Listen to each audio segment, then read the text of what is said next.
across the UK, on DAB+,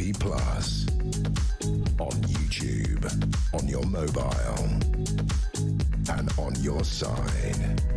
This is Talk.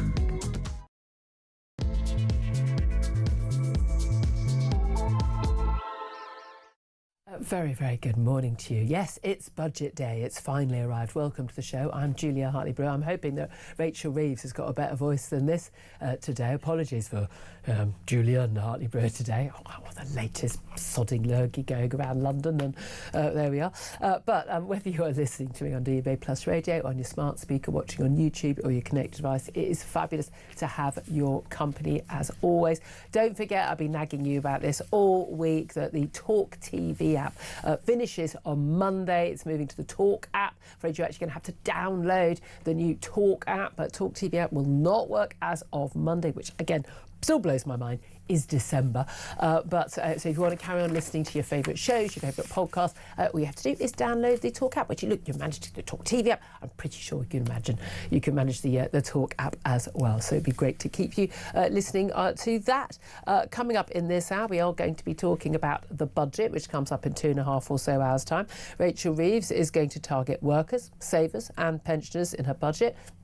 Pretty much everyone else, aiming to convince the public that tax rises are fair and necessary as she attempts to fill a £30 billion black hole in public finances, while prioritising, bizarrely, more spending on welfare, including scrapping the two-child benefit cap. Now, the Chancellor's measures are said to include a further 2-year freeze on income tax thresholds until 2030. That will hit millions of workers and pensioners. There's also a tax raid on pension contributions. Combined tax rises will leave a middle-class family with 2 earners facing a £1,600 hit, which is a bit weird given that the Labour Party manifesto promised not to hit ordinary working families with more taxes.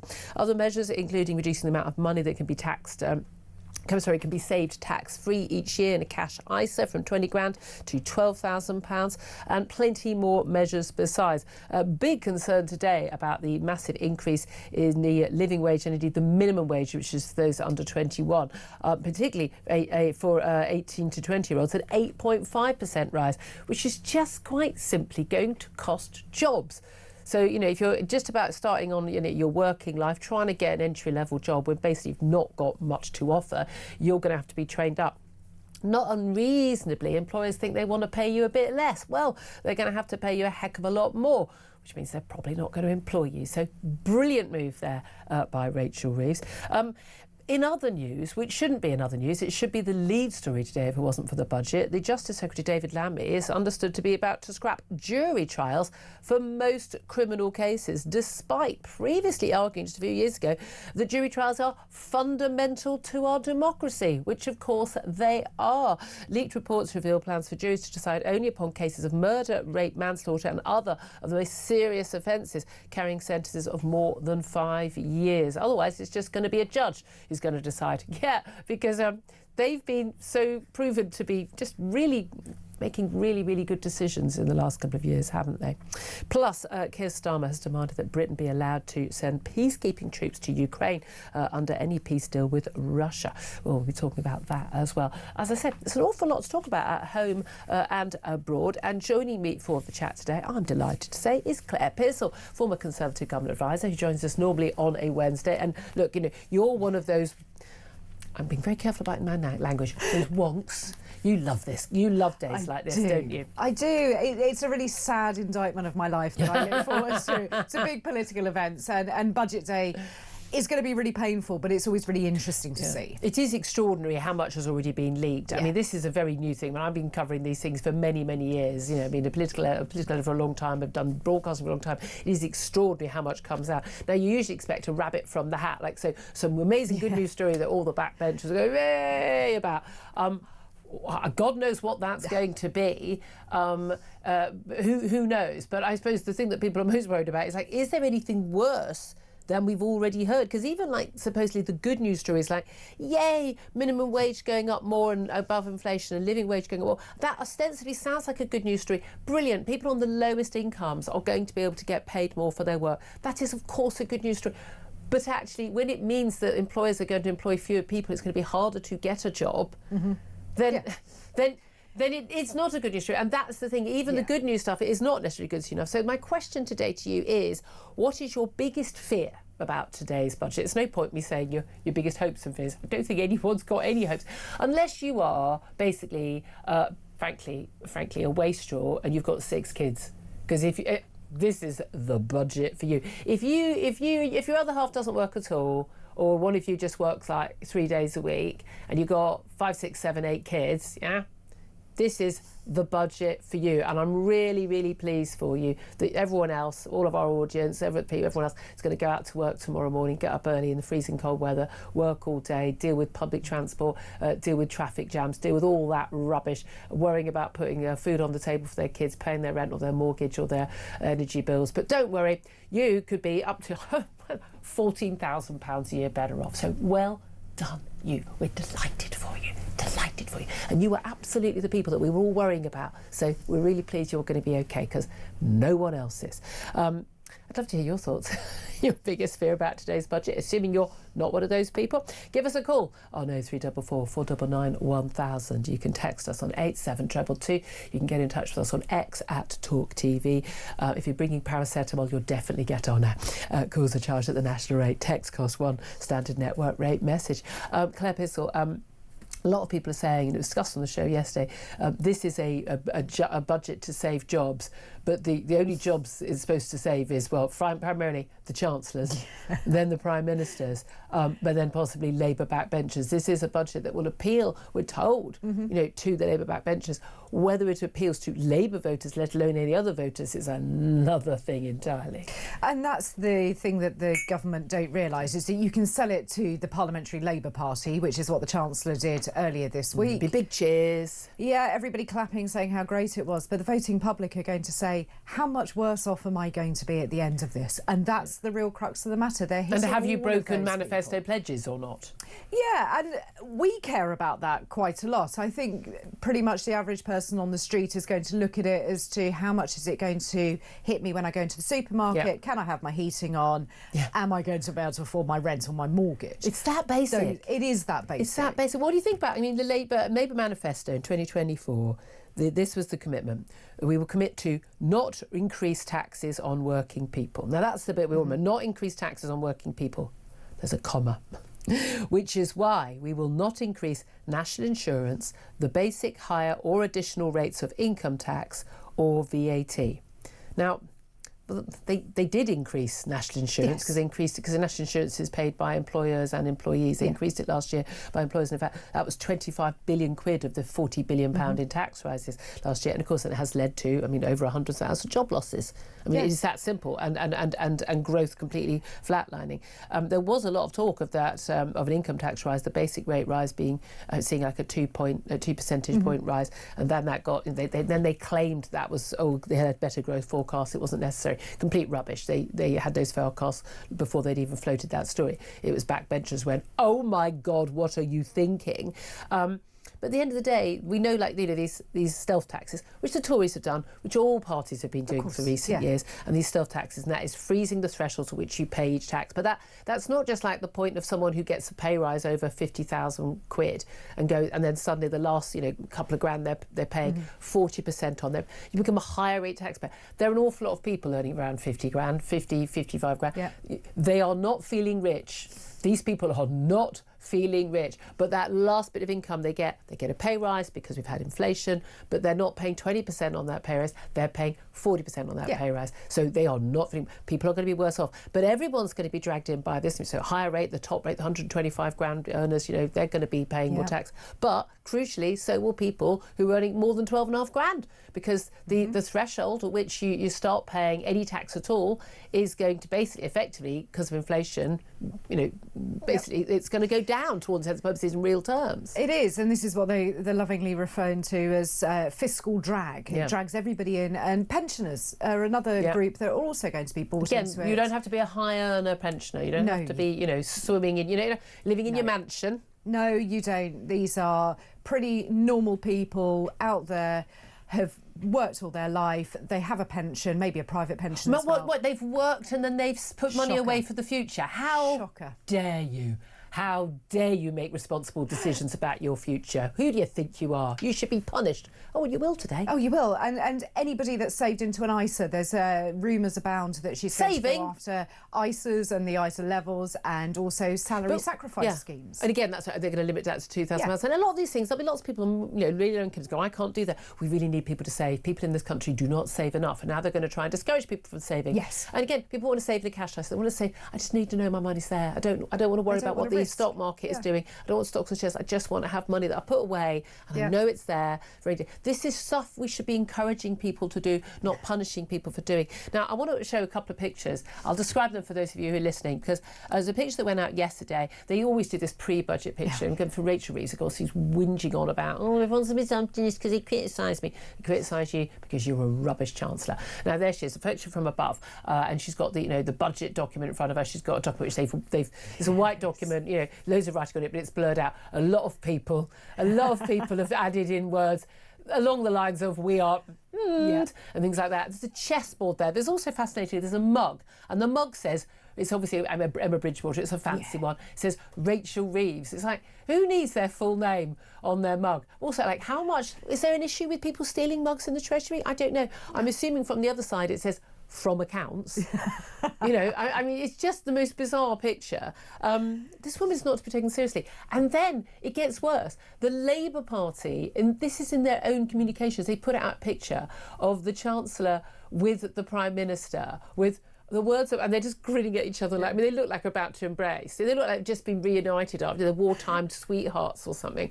And above it, they've written the word team, and then with a red love heart. I mean, these people are not serious people. I think they're sort of 15-year-olds in charge of the Twitter account. I mean, did they engrave it on a tree outside Downing Street? What you haven't seen is on Keir Starmer's desk there's probably a mug with his name and then a little heart and team on the back. But here's the thing, she's the first woman chancellor, the first female chancellor, blah, blah, blah. No one cares. And then, everyone's criticising you, they're misogynist, they're sexist, blah, blah. But can you imagine a male chancellor and a male prime minister so they're treating her differently? Yes. You wouldn't do a heart between... No, you wouldn't. Just wouldn't. That's my point. So they completely undermine it. But here's the thing. He would drop her like a ton of hot bricks if he thought he could get away with it. He wants her to do this budget. She's messed it up last year. Yep. We're going to come for taxes, but this is it. We won't come again.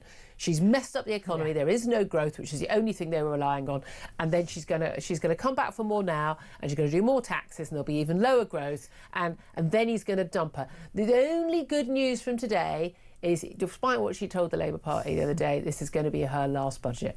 There's no way in the world she survives for another one. And if you look at the photograph where you've got Sir Keir Starmer and you've got the Chancellor standing there gazing at each other, you notice that she's also got her left hand gripping his jacket sleeve. Don't let go! Please, I'll drown! Please don't make me do this. It's going to be awful. It's horrendous. It's not the image you want. I want my Chancellor... Up. I mean, it's just, you want to be taken seriously. Yeah. How much we have to pay in tax and how much, if someone who's disabled can get in benefits, someone who's genuinely disabled, the people we actually care about, that is going to depend on how much money we've got in our coffers, which depends on things like the bond markets.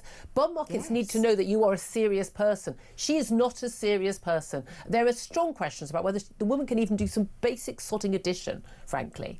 I think even my maths ability is better than hers, and I'm pretty rubbish. It's not my strong point. I genuinely worry about it. I always have that thing with Ed Miliband. People go, you're an expert in climate change. I go, I'm as much of an expert as Ed Miliband is. I've got the same degree as him, the same university. So I'm pretty sure if I'm not, he's not. But, there we are. But I mean, let's go through some of the messages. I mean, the Mail have particularly taken aim at the minimum wage rise. So, it's just a 6% rise for 16 and 17-year-olds. Again, by definition, living at home, right? Okay. Again, you're not paying rent. You're not, you're going to be able to claw a load of any tax you do get back because you're going to be under the threshold.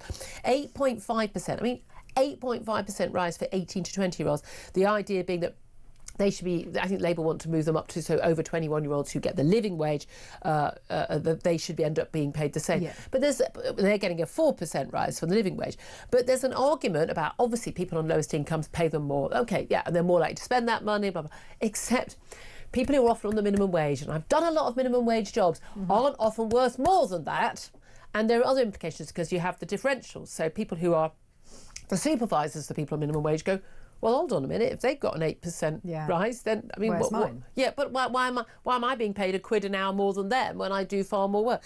But also crucially, we're looking at extra £1,500 a year for someone working full time, 18 to 20.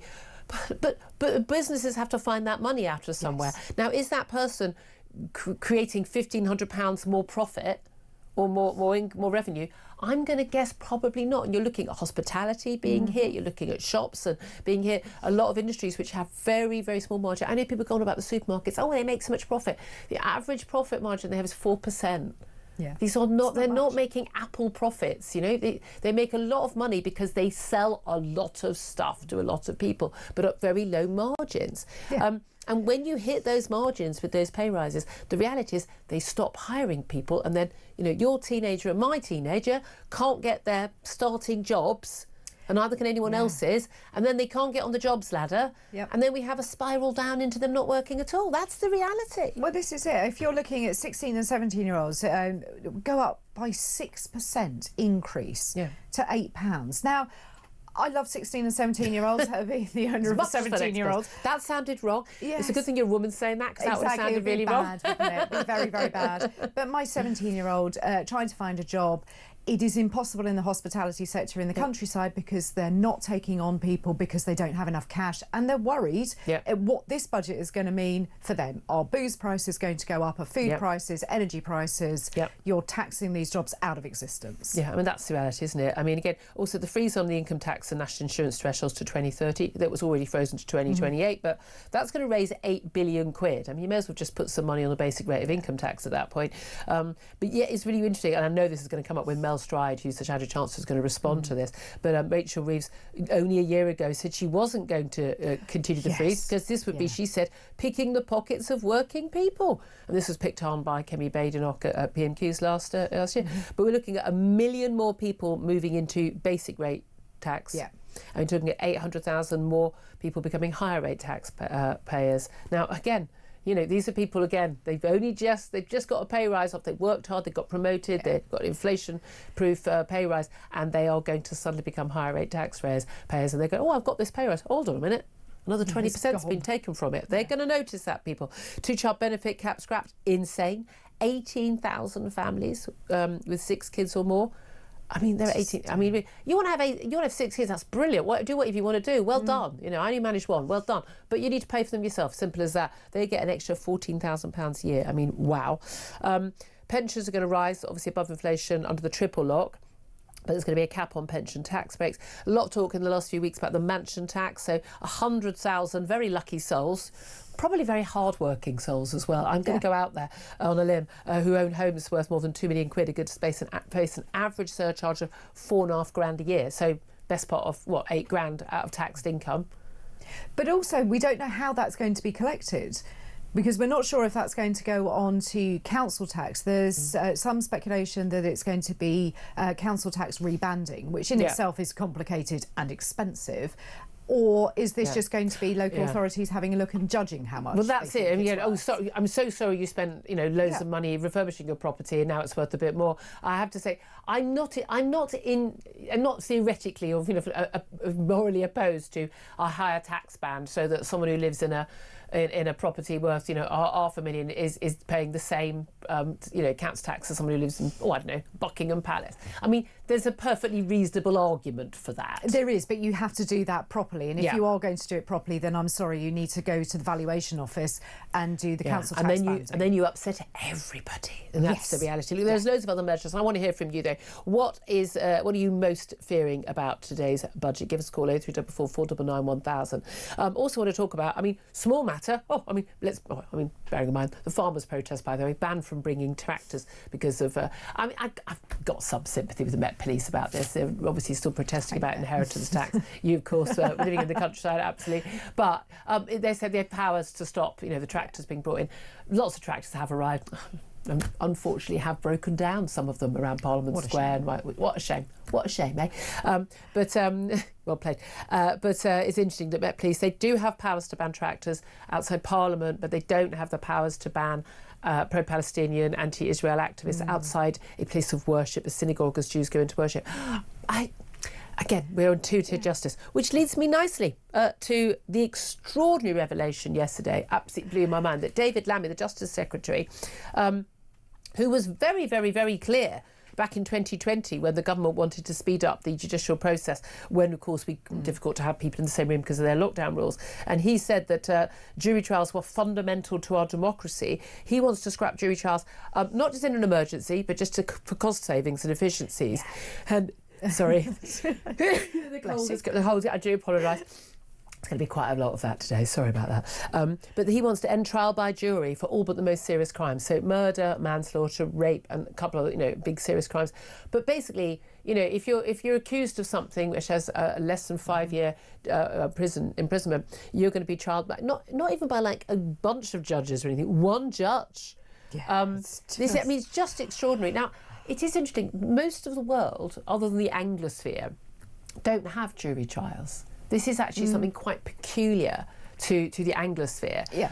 But as somebody, I sat on a jury a few years ago, and I was overwhelmed. I was blown away by how seriously everybody took their duties, and how much it mattered to us to give the right verdict, and the attention everyone paid, the questions everyone asked. And I've not come across a single lawyer, single expert in this field who says that the problem is jury trials as opposed to massive cuts in the system and long delays, access to courts, and the number of judges and lawyers. So the jury, there isn't a lack of people who can be called up for jury service. There are 70 million of us. Yeah, and I'm desperate to be called up for it. I've never been called, neither has my husband. The pair of us want to, because I think it's really important to be part of that system, and I want to see how it works, and I'd love to be able to look at all the evidence. I find it absolutely fascinating.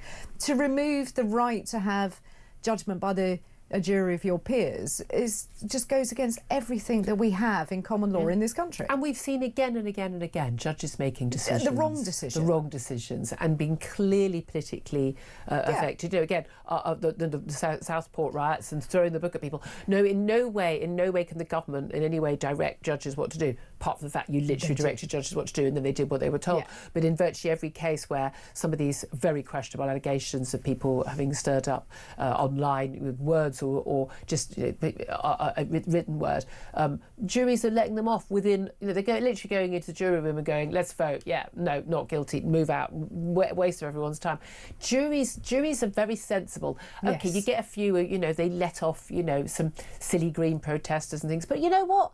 I'll live with that. Yeah. They genuinely make the right decision. They do, and they work really hard at it, and most people are there with the right intentions to look at the case. You really itself. can't get out of it anymore. No, I lived in fear as a freelancer for years. You don't get paid if you're not at work. Yeah. Of being called for jury duty and getting stuck on some fraud trial that lasted 6 months. I know, and I'm just still so desperate. And you don't it. get paid at all. I mean, they cover the most minimal expenses. And that's the thing. And I was worried when I had a small child because that was going to be very complicated. But I think it's just the wrong way of doing it. How about increasing the capacity of courts? How about opening courts for longer? Justice costs money. Justice costs. But everyone's saying there's a 5-year backlog in getting a rape case to trial. But again, the reason why we have so many court cases and everything, again and again, no hearing after hearing after hearing for all these people, but also it's because people are being brought back again and again because they're not actually going behind bars. If you actually locked up the 100,000 people who commit pretty much all the crime in this country, have a backlog, would we? You really wouldn't. Still waiting for the police to even find the man who's been accused of stealing my handbag in what's it? I mean, what we 18 months now? Crikey. 18 months on.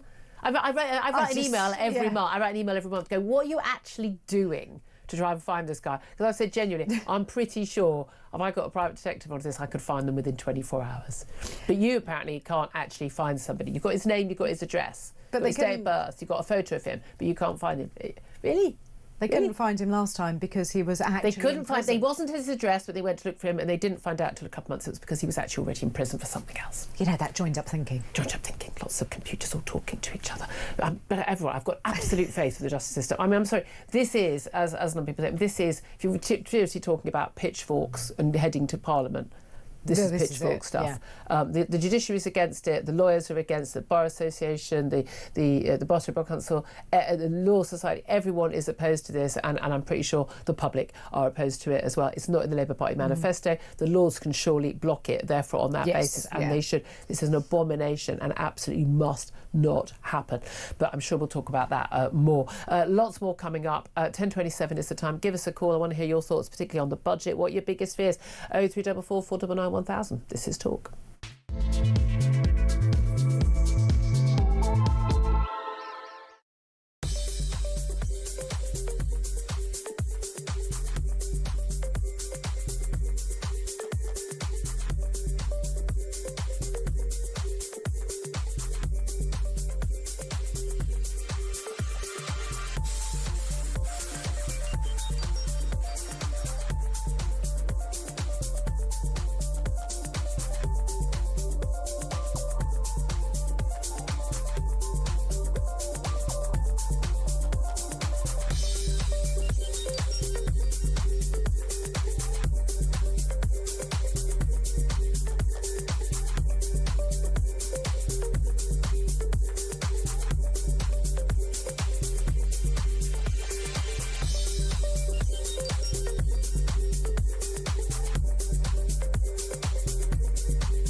Big news coming this December. Our Talk TV app is moving to the Talk app.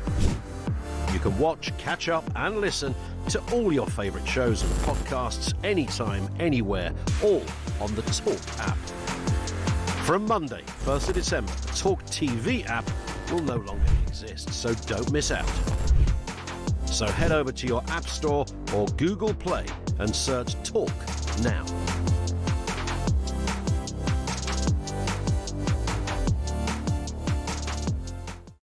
Across the UK, on DAB+, on YouTube, on your mobile, and on your side. This is Talk. Good morning, welcome back. 10:30 is the time. Let's go straight to your calls. 0344 499 1000. What are your biggest fears about today's budget? James is in Staffordshire. Hello, James. What do you want to say? Excuse me. You've got a worse one than me. Good morning, Julia. I thought we were in the fast show then. Oh, Mr. Fleming. I've got 3 points to make. Go for it. Very quickly, if you don't mind. The first point is it says Labour's voting base is down to 21%. I'm wildly mystified as to who is actually in this 21% who would vote for them in the first place, especially after the budget. The second point I'd like to make is this whole nonsense of the broadest shoulders. Amazon have 1.2 million employees worldwide. That's 1.2 million people worldwide who are being paid a wage, feeding the family and doing the other stuff. So where's this not paying your fair share nonsense? What do you mean? Well, that still doesn't mean... And they don't pay enough tax here, neither does Starbucks. They've got rinky-dink ways of, pretending they're buying cups from each of themselves. And I mean, they don't pay the right corporation tax here. Yeah, okay, so there are probably loopholes there that they can close. And then the third one, there was a lady on the other day, I don't know if she's an MP or not, but said that, I think it was yesterday, that all of Britain's problems are down to Brexit. Oh, yes, her, yes. Okay, that's fine. So what are all of Europe's problems down to? Exactly. And all the other countries that haven't been part of the EU and haven't left. Yeah, absolutely. Nailed it, James. Thank you very much indeed. Carl is in Liverpool and wants to have his say as well. Hi, Carl. What do you want to say? Good morning, Julie. Yeah, I was saying to the lady who I spoke to earlier that I'm 4 months away from having my fourth child, and both me and my wife, we work full time. My wife works from home 3 days a week, and then the rest she's away. Yeah. I do about 14 hours a day myself already. Wow. That's probably going to go. But Have you thought of just having 2 kids and having an easier life, Carl? Well, do you know, I'm doing my best for the British populace, Julia. That's how I think. Good for you. I started. I would have had more. I started too late, unfortunately. Well, yeah, I think. But what really gets me is that, like you've been speaking about this morning, we are effectively going to be paying for more people to, now that the two-child benefit cap is gone, to have more children but not work, and then for their children to follow in suit. So generationally, it'll just keep going and going. Yeah, and you're not going to get an extra child benefit for the last 2 kids, are you? I mean, because you're working. No. You're doing the wrong thing. You're working.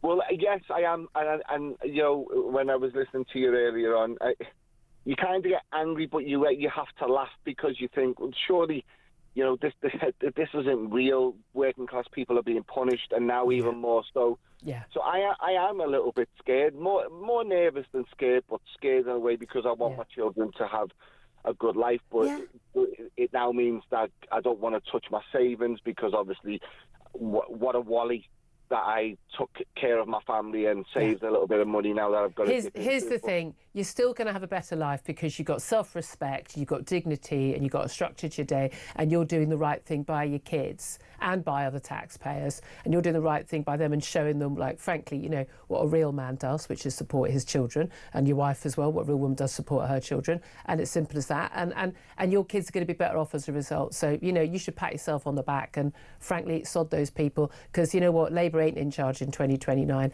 and over my dead body does Nigel Farage continue with the scrapping of that cap. Yeah, I think pressure will tell, and maybe he'll go back on it. I think he will. I don't think he or Sarah Poachin thought it through when they talked to me about it. Carl, appreciate that. You keep up doing it. You're doing the right thing. We need a lot of people to have 4 kids. More Carls having 4 kids would be a very good thing. 10:34 is the time. Up next, going to talk to Mark Littlewood from Popular Conservatism about, what are his biggest fears about today's budget. I don't think we've got enough time for all of them, but we'll try and get to as many as we can. This is Talk.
Across the UK, on DAB+, on YouTube, on your mobile, and on your side.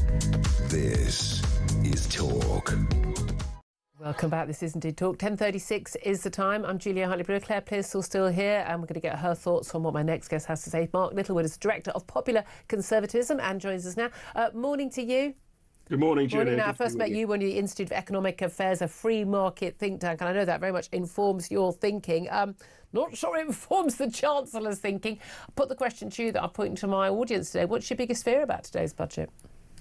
Actually, my biggest fear, Julia, is we're going to go through Groundhog Day. Last year was supposedly, a dose of tax cuts as a one-off.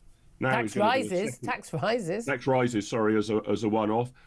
This year is going to be the same, got to come back for more. Next year will probably be the same, because the Rachel Reeves economic strategy is essentially that the beatings will continue until morale improves.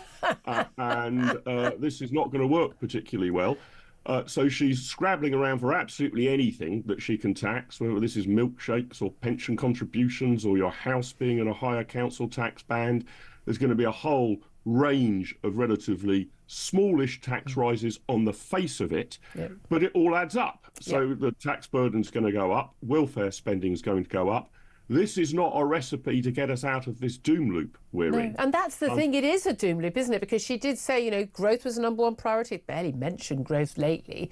But this tax rise, as you say, were a one-off last year. She wouldn't come back for more. And here she is coming back for more. And there's really no evidence that putting up taxes to give more money to people on welfare promotes growth. I mean, if the taxes were going up and it was like, we are going to be investing in our schools, in high tech, in cheaper, more plentiful, reliable energy, and there are, you know, more motorways, I mean, you know, more houses. There are plenty of ways that you could justify infrastructure, long-term capital expenditure.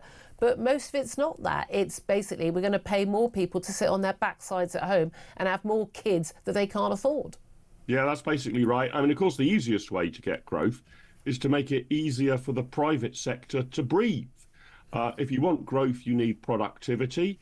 The private sector is considerably more productive than the public sector. Basically, there's been no gains in productivity in the public sector for a quarter of a century.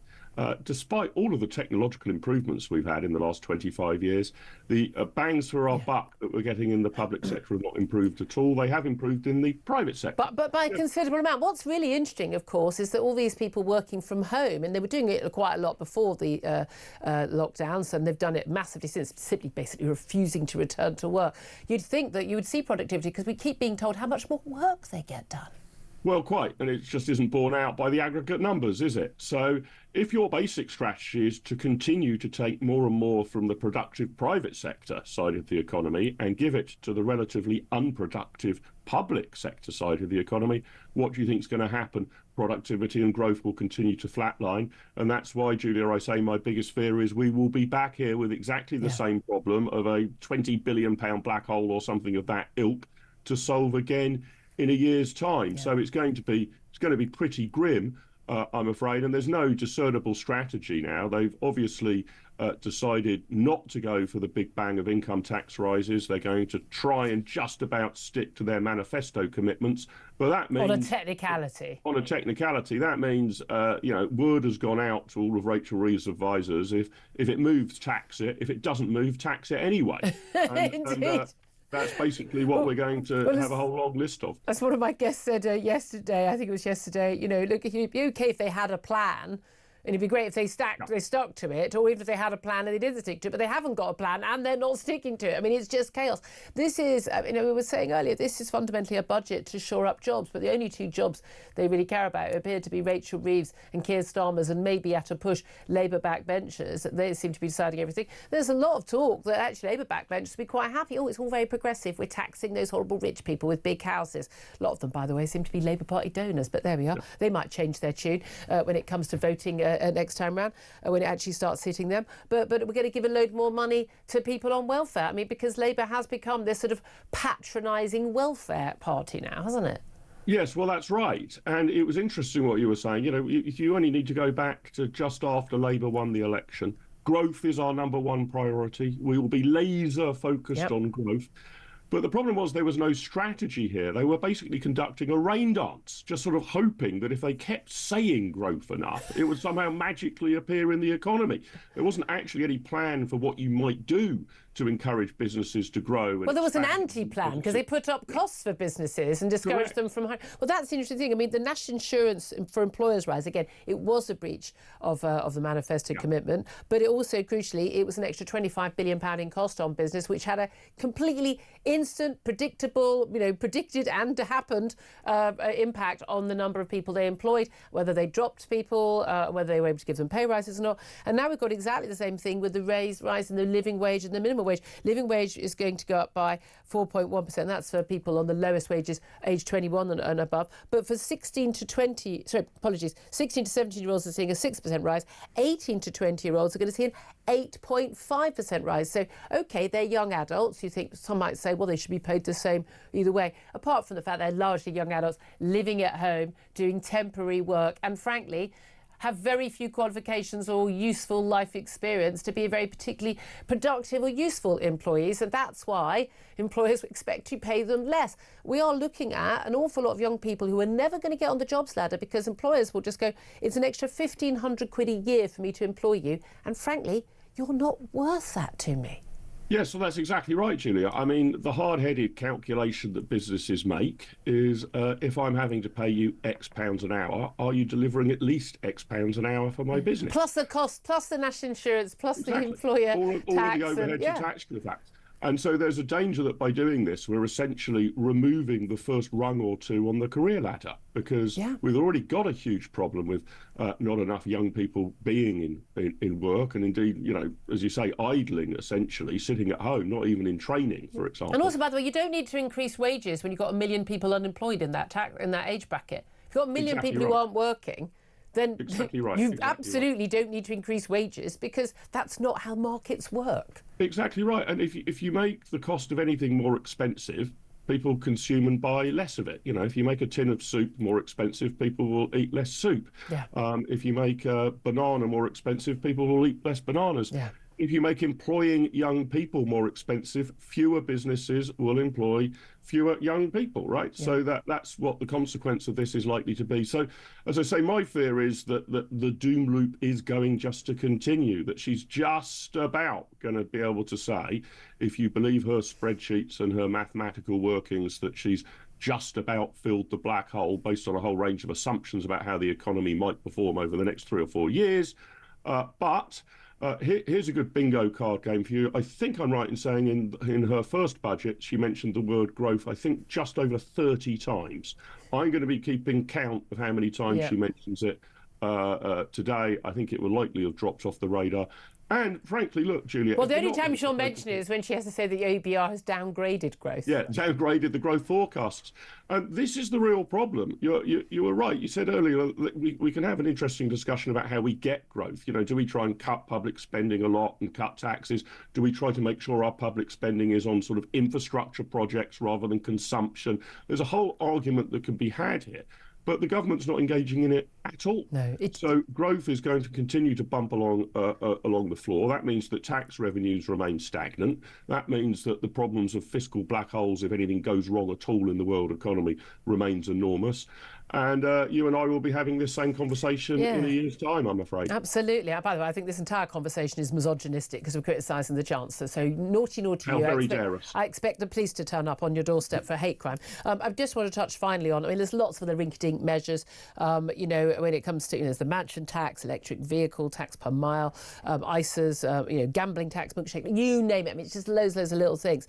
But the really big tax raising thing is going to be 8 billion quids in terms of the freeze on income tax and the national insurance thresholds all the way to 2030. Now, already done by the Tory party to 2028, and she kept it last year. She said she wouldn't extend it anymore because that was picking the pockets of working people.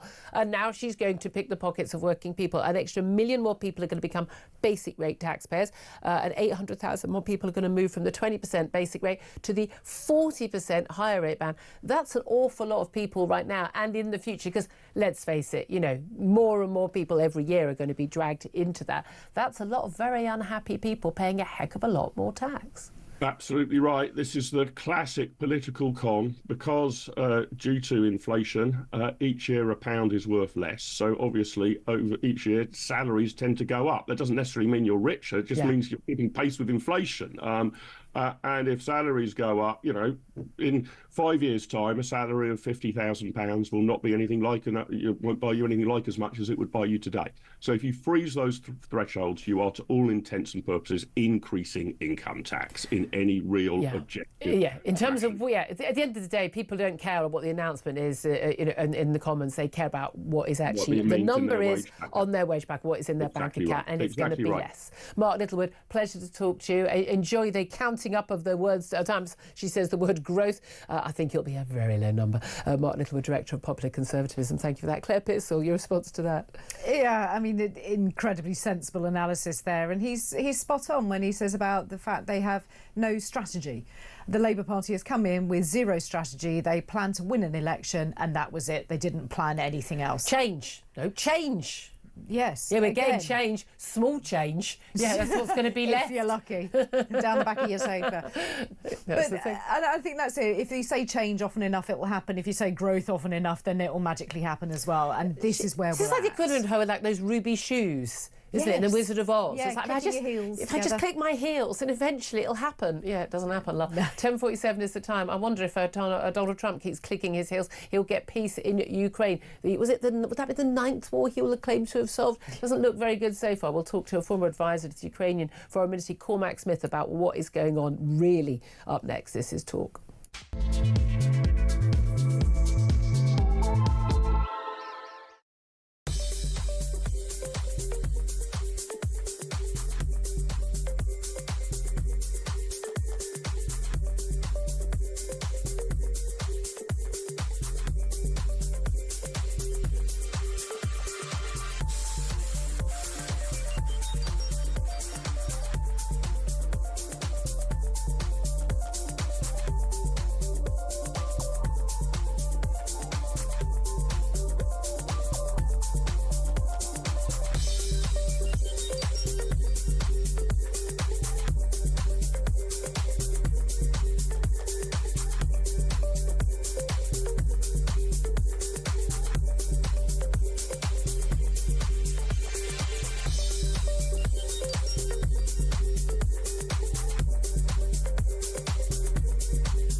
Big news coming this December. Our Talk TV app is moving to the Talk app. You can watch, catch up and listen to all your favourite shows and podcasts anytime, anywhere, all on the Talk app. From Monday, 1st of December, the Talk TV app will no longer exist, so don't miss out. So head over to your App Store or Google Play and search Talk now.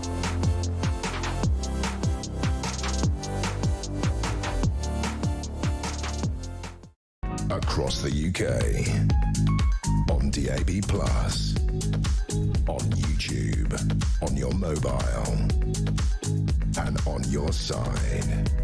This is Talk.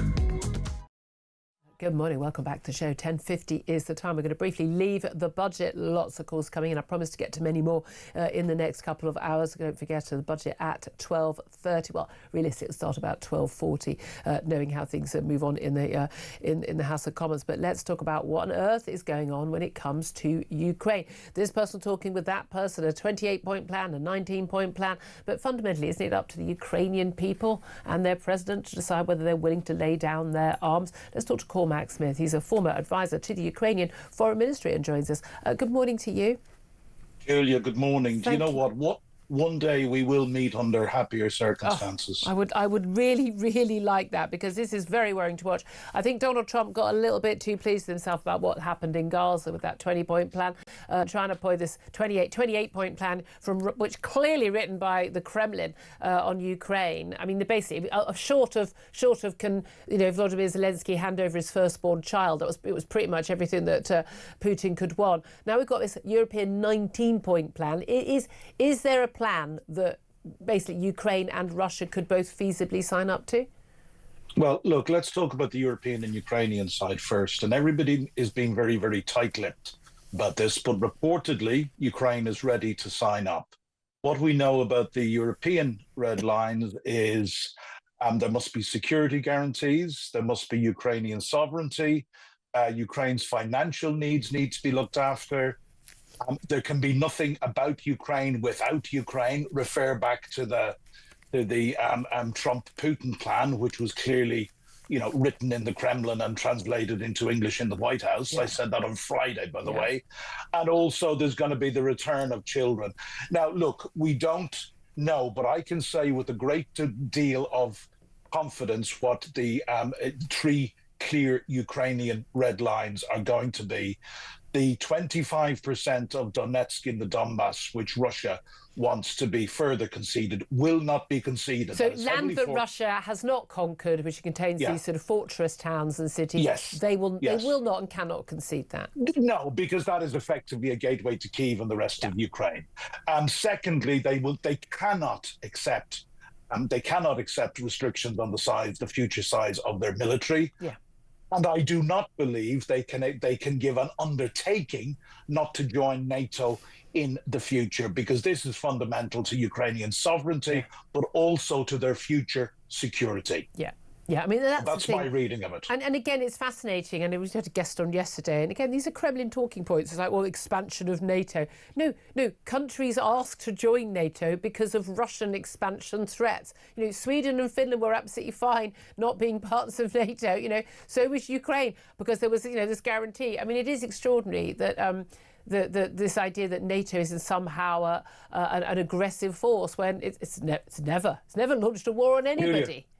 Julia, can I please say, this infuriates me. I sat down with a very good friend, a senior Ukrainian ambassador, in the early weeks of this further invasion, and we decided to identify what the 5 biggest lies that Russia told and the narratives they have out there. I won't bore you with the other 4 unless you want them, but one was NATO expansion. Yeah. And we saw 2 years ago when Finland, who have a 1,340-kilometre border with Russia, decided to join NATO. Despite all the nuclear saber rattling, Russia's reaction was to withdraw troops from their border with Finland. This is bully boy tactics. There are only 2 reasons, and I must remind people that Russia invaded Ukraine.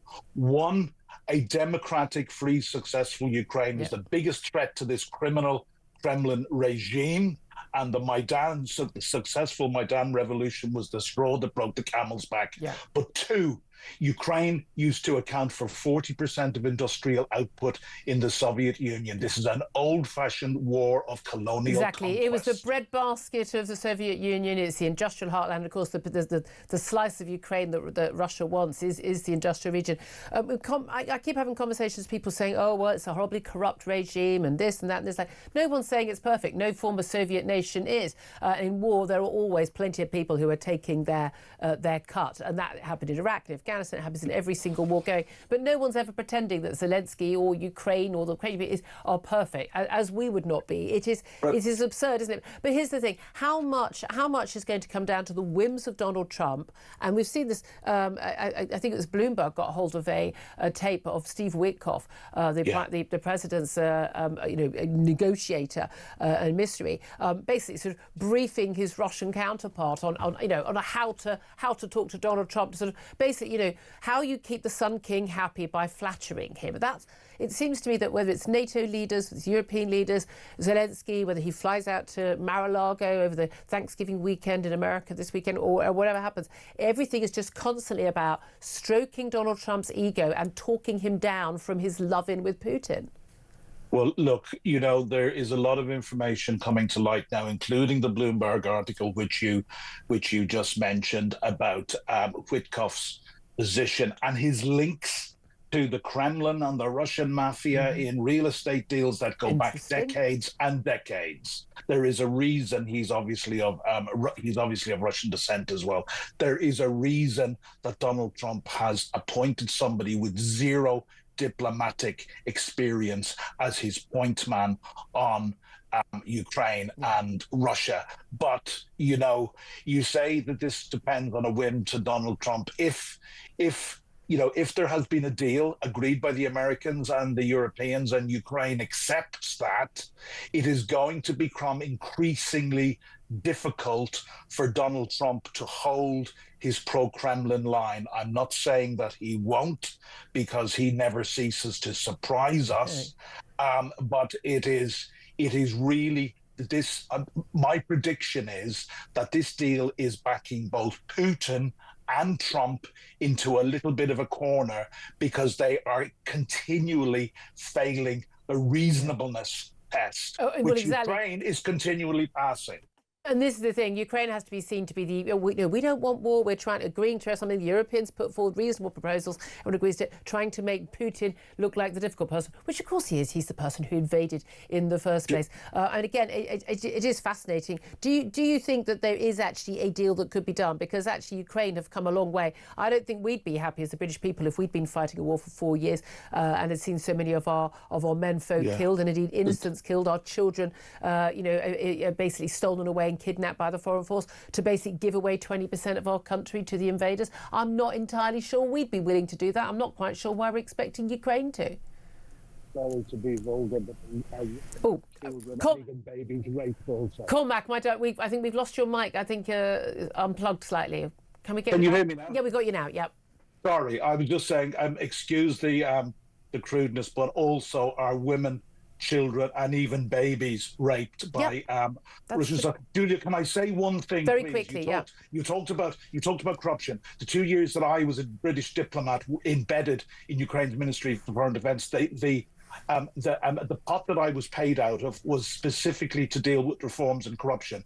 Anytime I did extra work, I had to demonstrate, i.e. with other ministries, I had to demonstrate to the British ambassador, who was my boss, that it was forwarding the anti-corruption and reform agenda. Ukraine is making progress. Yeah, exactly. It's starting from a low base. That's for sure. Cormac Smith, so appreciate you joining us. Thank you so much. Claire Pissell, your response to that?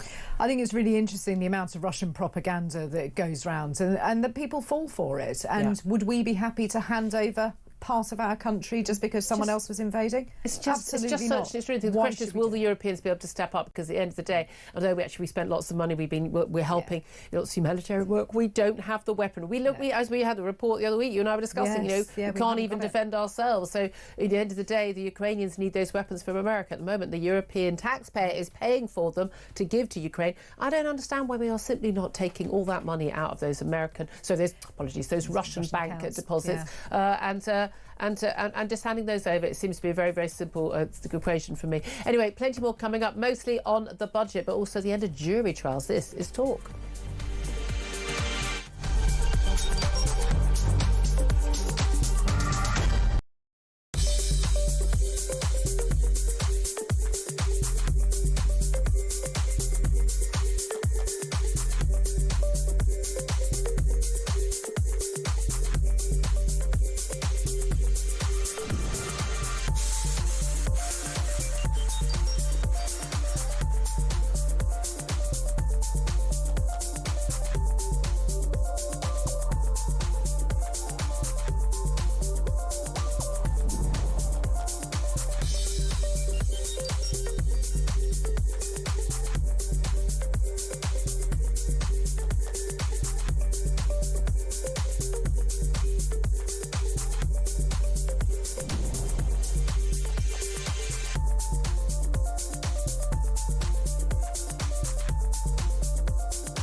across the UK, on DAB+, on YouTube, on your mobile, and on your side.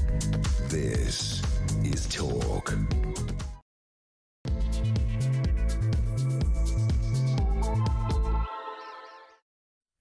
Good morning. Welcome back to the show. Approaching 3 minutes past 11 o'clock. This is Talk, the home of common sense on the long-awaited. It's finally come, and be careful what you wish for. Budget day. Rachel Reeves, in about an hour and a half, is going to stand up in the Commons after PMQs, and she is going to tell us exactly what is in her budget.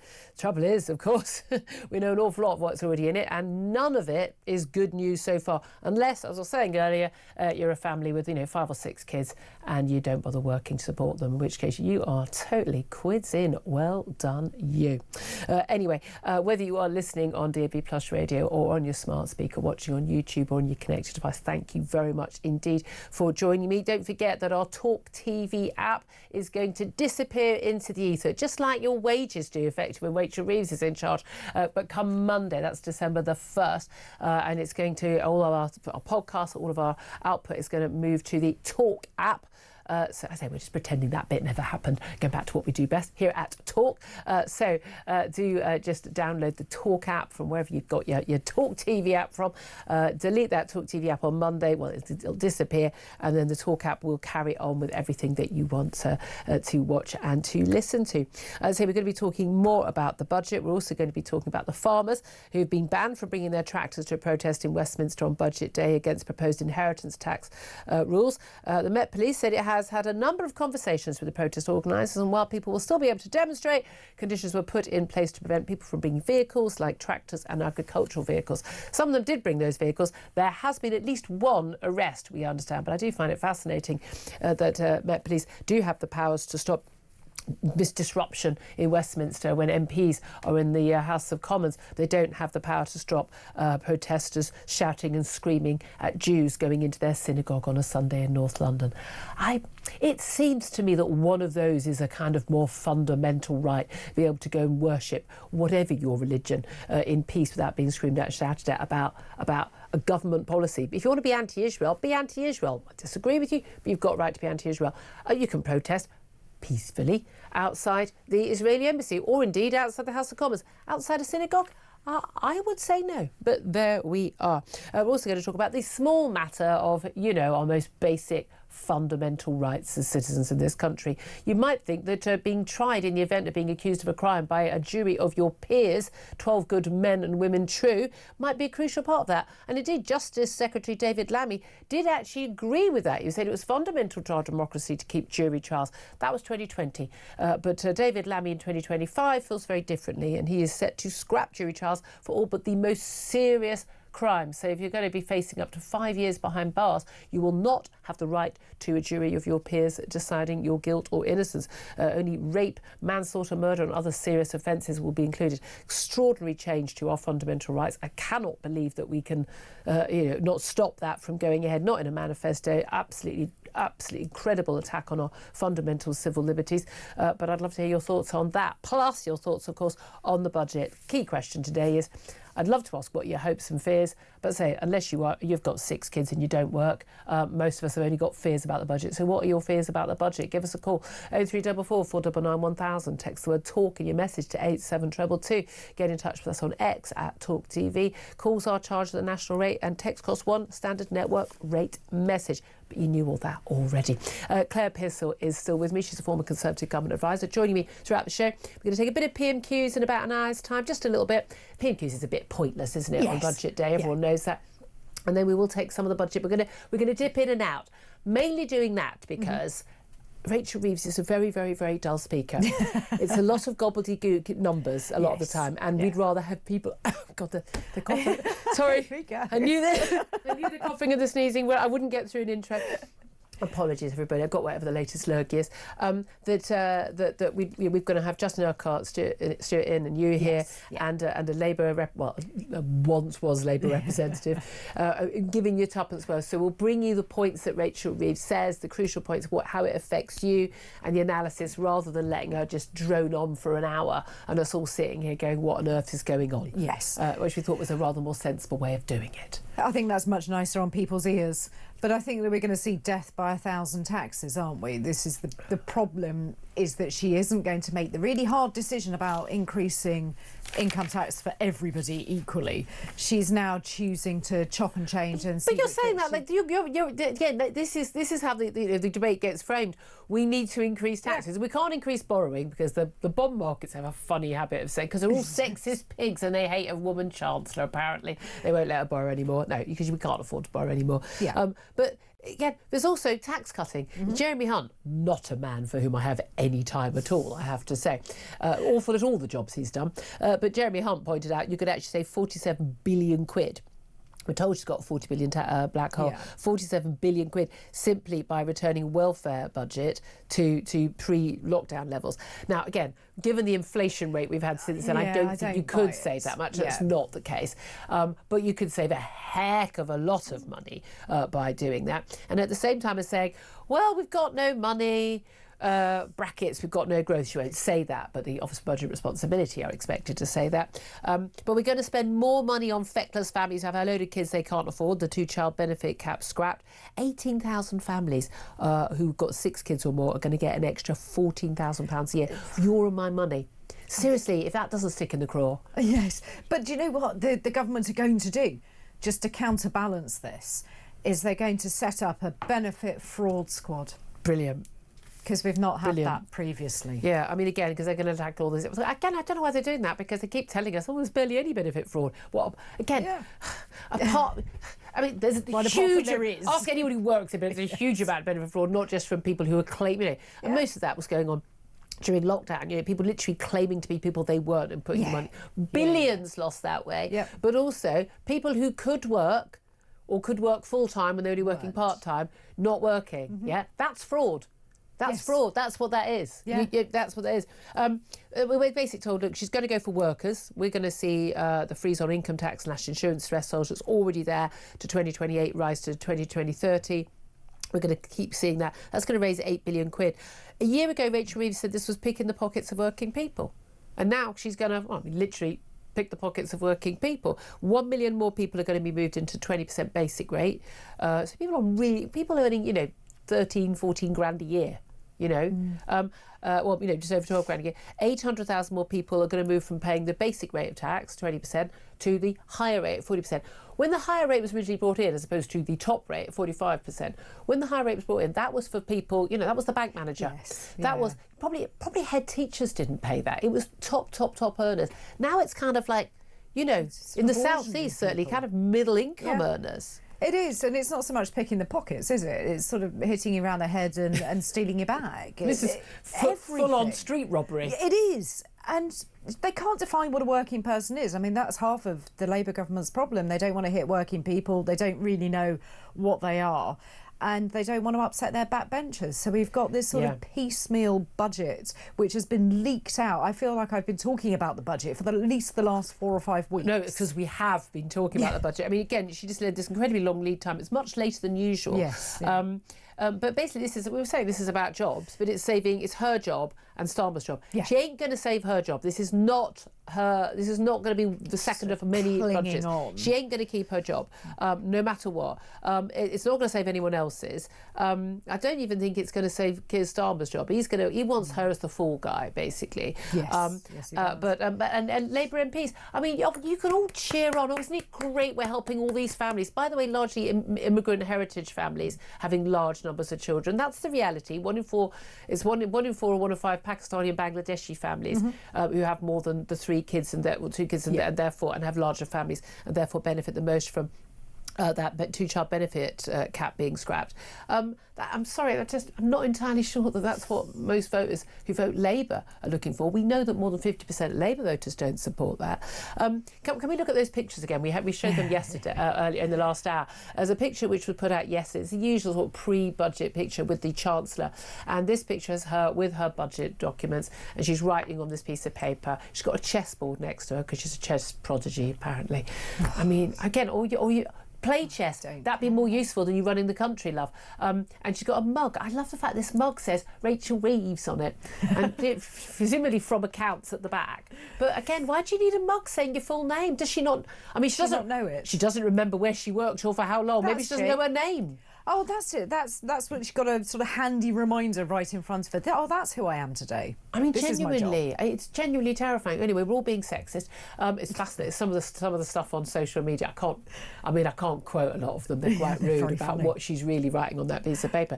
But then the Labour press office, they're highly paid communications, top-notch communicators. They decided to put out this picture. It's a picture of really, really happy Keir Starmer and Rachel Reeves, who look like long-lost sort of wartime sweethearts. Reunited. She's got her budget speech, and they're in the Downing Street corridor, and you can recognise it. And above it, the Labour Party have written "team" and then a red love heart. I have no words. No, and me neither. And I hate it when you get these sort of cringy posts. And this one, it feels like it's a 15-year-old girl that's been in charge of putting the headline together. Yeah, and just thought it would be a lovely sort of, put a little love heart. I'd add glitter if it were me. I mean, so why don't you put a unicorn on there? I mean, it's just embarrassing, isn't it? I mean, again, Rachel Reeves, first woman chancellor, take me seriously. Well, your own party doesn't take you seriously, love. That's the main issue. And again, you'd never see a male chancellor having that. You wouldn't. No, you wouldn't have that. What does that tell you? What does that tell you? Embracing in a corridor. Yeah, exactly. With a male chancellor. It's quite bizarre. Look, it's not going to go down well with voters. The papers are ready to rip it apart. It's quite clear even the left-wing papers aren't that keen. She said to MPs earlier this week, this is all very progressive. I mean, minimum wage going up. Again, these numbers are astonishing, how much the minimum wage is going up. It's 6% for 16 to 17-year-olds, 8.5%. I mean, it's more than double the inflation rate for 18 to 20-year-olds. The living wage, so people who are 21 years and above, up by 4.1%. Again, higher than inflation right now. But now people on the left will go, this is really good, young people getting paid more. But the reality is, young people, particularly your average 16 or 17 or 18 or 19, with all due respect, aren't much use. No. I like to think I was at that time. I worked very hard, but we're not much use. We're getting experience. Also, you're students, or you're living at home with mum and dad. You haven't got rent to pay. You don't, and there's a reason why employers employ them, because they're cheaper. Even though they maybe not as good as people who are a bit older. That's how you get your first sort of, your foot on the rung of the ladder. But the response to this from businesses will be, oh, you're going to cost me an extra £1,500 a year, then I'm not going to bother employing you. That's what we're going to have fewer jobs for young people. We're going to have fewer jobs for younger people, and then the Labour Party are going to have to deal with a burgeoning unemployment system. But where are they going to make these changes? They want all of the young people to either be in education, employment or training. There aren't enough college places, there aren't enough apprenticeships, and now there are not going to be enough jobs. There are too many doing media studies, getting into 50 grand's worth of debt. Well, yes, there are. And, that needs to be tackled at the same time. But where are you going to put them? If nobody's going to take them on because they are going to be an enormous cost, and employers are going to have to take that view, am I going to take on somebody with more experience or an expensive teenager? And by the way, we had a report the other week of all these parents who apparently think it's perfectly OK to give their kid a day off because they just don't feel like it today to go to school. God. If you think your kid is... If you've done that with your kid ever, even on one occasion, unless it was if grandma's died, fair enough, right? Yes. Seriously. But, but if you've done that and they don't feel like going to school, you let your kid a day off school, trust me, your kid is not going to be a good employee, and no employer wants them. It's really that simple. I mean, I'm sorry, if no one else is going to tell you that straight, that's what Auntie Julia's for today. But we got they get the reason why a lot of Labour backbenchers got it like this is because we're hitting the rich though, the mansion tax. 100,000 lucky people who've also probably worked really darn hard, who have homes worth more than £2 million are going to face an average surcharge of £4,500 effectively on their council tax. A lot of people are going to be really hoping that their home's worth 1.9 million, aren't they? And you think, well, these people must be massively rich. I mean, sorry, some of these will be flats. Okay, yes. some of these will be flats in the southeast. Property prices are insane in London, and again, it's probably not a bad way of getting money out of the wealthy. Because you can't hide your property, you can't go, oh no, I've moved it to Switzerland or the Cayman Islands. No, it's sitting there in West London or North London, wherever. I'm wondering whether the Prime Minister's home in Islington will be hit. I'd be surprised if a sort of a townhouse in Islington wasn't worth £2 million. It's bound to be, but I think this is a risk of now hitting the housing market, because there's going to be downgrading of property prices going around all over the place. Everybody is going to want to come in at sort of 1.8, 1.9. That's not bad. I think anything. Look, I think people who want to keep property prices high are crazy, because they go, oh, it's terrible, and my kid can't get on the housing market. Oh, really? What a surprise! Our house prices are mad. We need to do something about it. But again, we've got things like the tax-free cash ISA being cut from what your eligibility from 20k that you can put away without facing tax to 12k a year. We've got things like import duties are likely to be extended on those packages, largely coming from China, from Shein and other companies. If a package is worth less than 135 quid, then you don't get the import duty on it. But basically, that's going to put up prices for people. But again, cheap throwaway fashion. I don't think, frankly, we should be crying about that. I can live with that. A gambling tax. Again, there's a lot of people working in that industry. Milkshake tax, extending sugar tax to milky drinks, because we can't trust adults to buy their drinks. Again, tourist tax, that's going to hit Brits as well as foreign tourists, but we're looking at a couple of quid a night. I just think that it's completely the norm in Europe. It is. You go and stay somewhere, you stay in Spain, you're paying a tourist tax. Do you know what? The tourist tax thing, I'm kind of ambivalent about it. I think that it will hit some industries, but it's up to the local authorities involved whether they accept to do it or not. They don't have to. They're not going to be made I'm not sure people are going to go, I'm not going to go on a holiday to Cornwall, or I'm not going to go on a holiday to the Lake District because I'm going to have to pay £2 a night. If you're Mind you, if it's a family of four, and then you're then, exactly. So they've got tourist tax. We've also got a cut in the 5% VAT rate on energy to cut energy prices, possibly on the table. Green levies possibly being moved to general taxation rather than on your bills, to make your bills look cheaper, but actually, we're all paying for it more. Electric vehicle tax being taxed 3p per mile.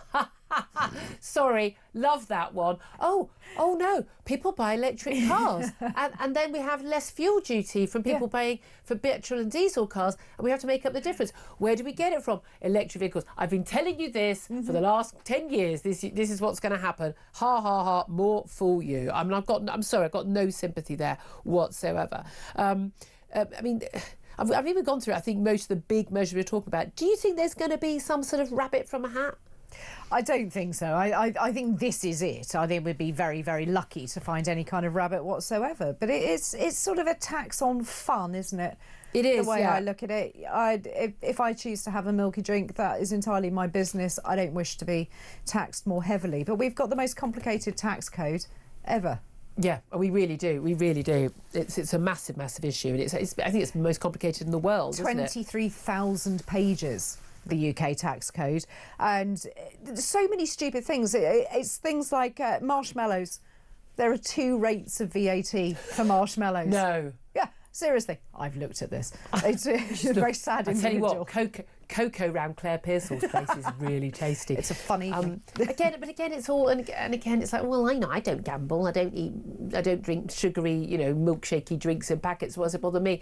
Well, I've learnt this to my cost, because they come to cigarettes, the vaping, the chocolate bars. They come for everything else. They're going to come for your chocolate or your wine or your beer next. They really are. We don't know what's going to happen with booze as well, do we? Yeah. We don't know if that duty is going to go up. Well, they reckon fuel duty and cost, but again, they're going to be freezing that. Howard Cox, brilliant campaigner on that. But again, it's just untenable for any chancellor to raise that now, the cost of driving. Oh, yeah, and again, and that cost, it goes on everything that you buy. Doesn't matter if you go to the shops, doesn't matter if it's delivered, doesn't matter what it is, certainly it is going to be provided by someone who at some point is going to put it on a lorry or in a van. Exactly. And it's going to have to be paid for. Let's also talk about the farmers' protest outside Parliament. They're still protesting against inheritance tax, brought a load of tractors, even though they're told, no tractors, no agricultural vehicles. Some of them certainly have they've got no other vehicle to drive, and some of those vehicles have broken down, which is a bit of a shame. But a lot of people talking about two-tier policing once again. Met Police do apparently have powers to stop a load of protests, but they don't use them when it comes to stopping, large numbers of black hooded, black masked local Muslims in the East End with very, very, very aggressive shouting at the Palestinian marches, and indeed people outside North London Synagogue on Sunday, but they do use it against farmers. Of course, they don't like the farmers coming in. I understand with traffic in London, but they have the right to protest just as much as anybody else. And I quite like to see a whole line of, John Deere and Massey Ferguson's parked up down Whitehall. We don't really have a... I mean, there is an argument about, you need to be able to get electric. I can say, OK, if you say they can't be in Parliament Square, we need to be able to get emergency vehicles for you in the event of a terror attack. But yeah, there are other places. Funnily enough, farmers tend to be rather law-abiding people. And they're really good at driving those and also stretches, Whitehall is, as you say, very, very wide indeed. Let's also talk about end of trial by jury for all but the most serious crimes. David Lammy, once again, just talking absolute nonsense after saying only a few years ago when the Tories were looking at during lockdown, look, we can't get juries together, let's scrap jury trials for loads of offences. No, this is fundamental to our democracy. Apparently not anymore. And these are some recommendations from Brian Levison, who did, of course, that big report into phone hacking. And he's basically looking at how to cut costs. He did talk about AI, using AI, and then ruled against that. Thank God.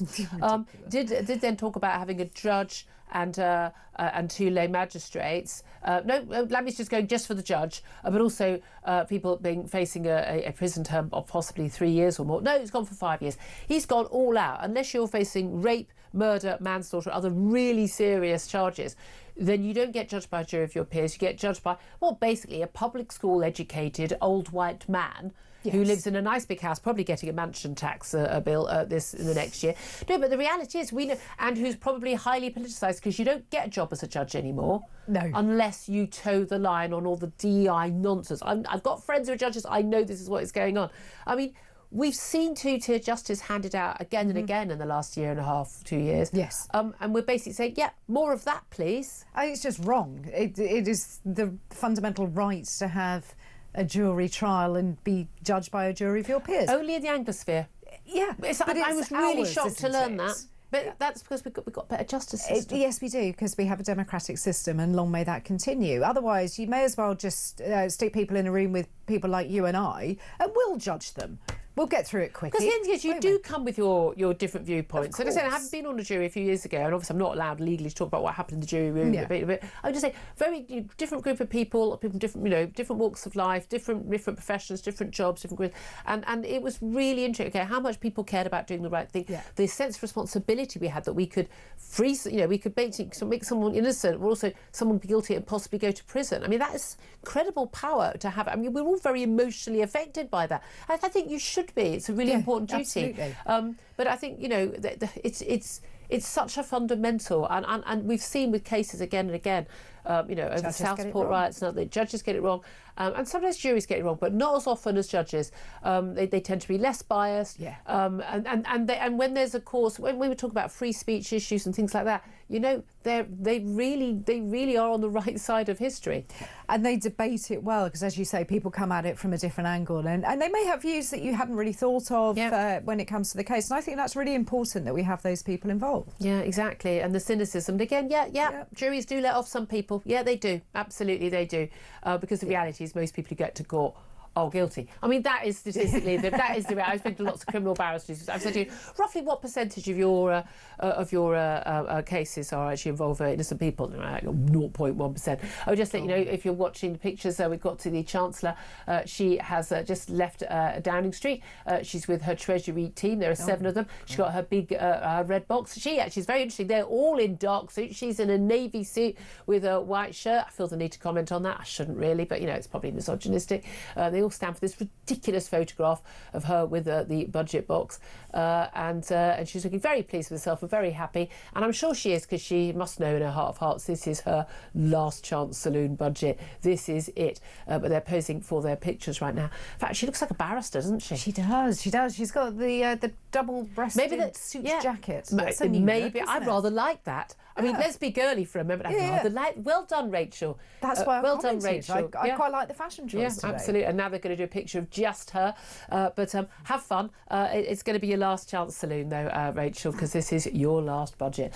But again, that's because I'm sexist. 11:26 is the time. Love to hear your thoughts. Question to you: what is your biggest fear about today's budget? Feel free to call in about jury trials, Ukraine, anything else. You know, you get to choose. In about an hour's time, of course, we will be heading to the budget. We're going to pick and choose the bits we get the analysis, so we don't just have a load of Rachel Reeves droning on in economic gobbledygook, which is what a lot of it is. But we're also going to be taking a little bit of PMQs, and we'll have analysis from people who know what they're talking about, not me. 11:26, this is the time. This is Talk.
Big news coming this December. Our Talk TV app is moving to the Talk app. You can watch, catch up and listen to all your favourite shows and podcasts anytime, anywhere, all on the Talk app. From Monday, 1st of December, the Talk TV app will no longer exist, so don't miss out. So head over to your App Store or Google Play and search Talk now.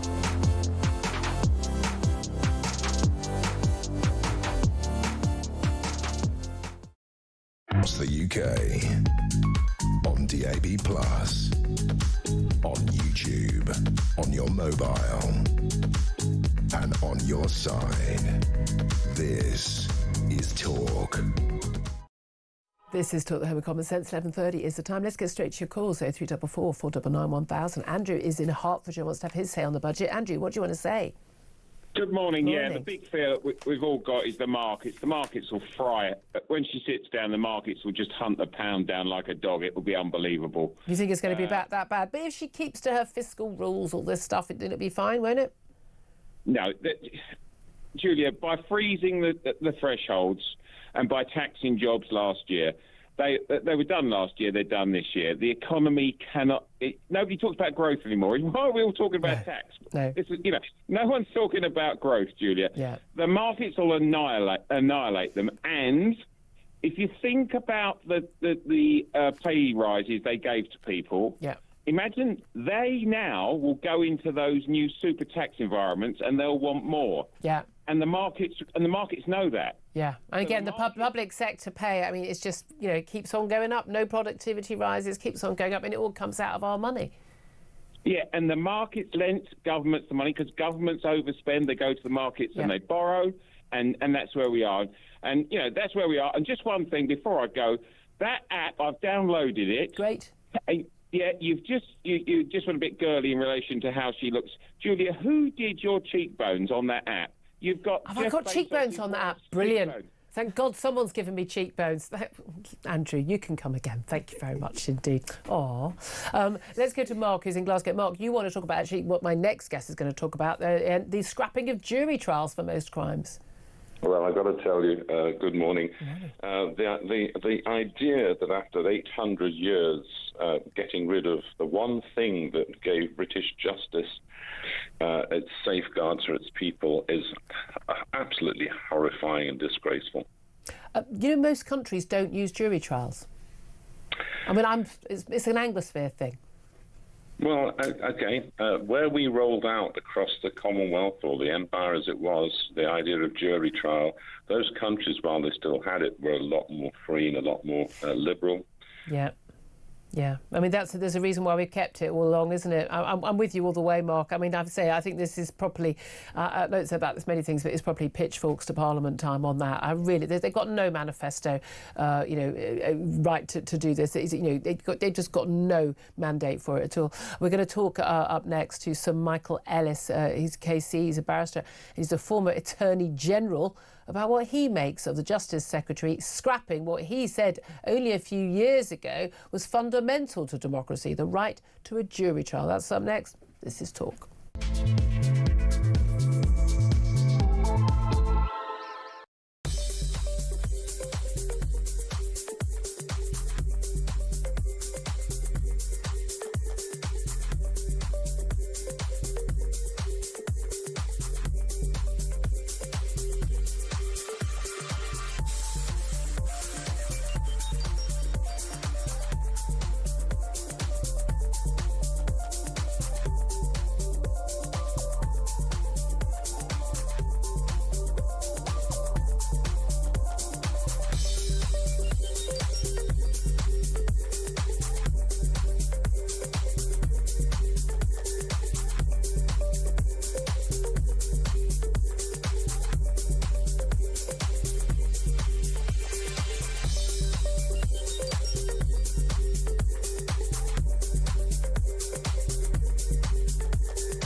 Across the UK, on DAB+, on YouTube, on your mobile, and on your side.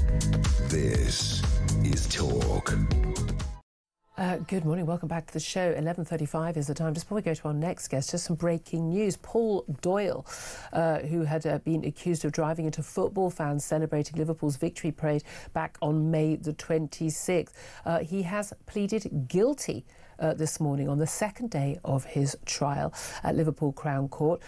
He's admitted dangerous driving, affray, 17 charges of attempting to cause grievous bodily harm with intent, 9 counts of causing grievous bodily harm with intent, of causing it, and 3 counts of wounding with intent. A jury had been sworn in for his trial, but the prosecution case was due to be opened, but he's asked to re-enter his pleas to the charges. He sat with his head down and sobbed as he changed his pleas. He spoke with a broken voice, wiping away tears as the charges were read to him again. He had previously, of course, denied all the offences. More than 130 people reported injuries after Paul Doyle drove his Ford Galaxy into crowds on Water Street just after 6 p.m. On that fateful day in May. He was arrested at the scene and charged later that week. The charges relate to 29 victims aged between a baby aged 6 months old and a 77-year-old. But Paul Doyle has, on the second day of his trial, pleaded guilty to all those charges. So we'll bring you more on that. Of course, very much relating to next topic, which is that David Lammy, the Justice Secretary, apparently planning to announce next week in leaked documents that emerged yesterday to scrap jury trials for pretty much all crimes, apart from the very most serious murder, manslaughter, rape and other crimes that could lead to a prison sentence of more than 5 years. Let's talk to Sir Michael Ellis, KC, about this now. He's a barrister and former Attorney General. Good morning to you, Sir Michael. Good morning, Julia. Thank you very much for joining us. I have to say I was absolutely gobsmacked when I saw this news, and not least because we're talking about David Lammy, who, when he was Shadow Justice Secretary in 2020, he had said that scrapping jury trials, even in the event of an emergency like lockdown and inability to get, juries of 12 people into a room together under those rules, was completely wrong, and jury trials were fundamental to our democracy. Apparently, they're not fundamental anymore. Do you agree with him? I certainly don't agree with this latest decision. I mean, really, this has all the hallmarks of another mastermind decision from David Lammy. The reality is that, look, the English judicial system and jurisprudence has been exported around the world where democracies thrive. And the reality is that it's one of the things that we have exported very successfully.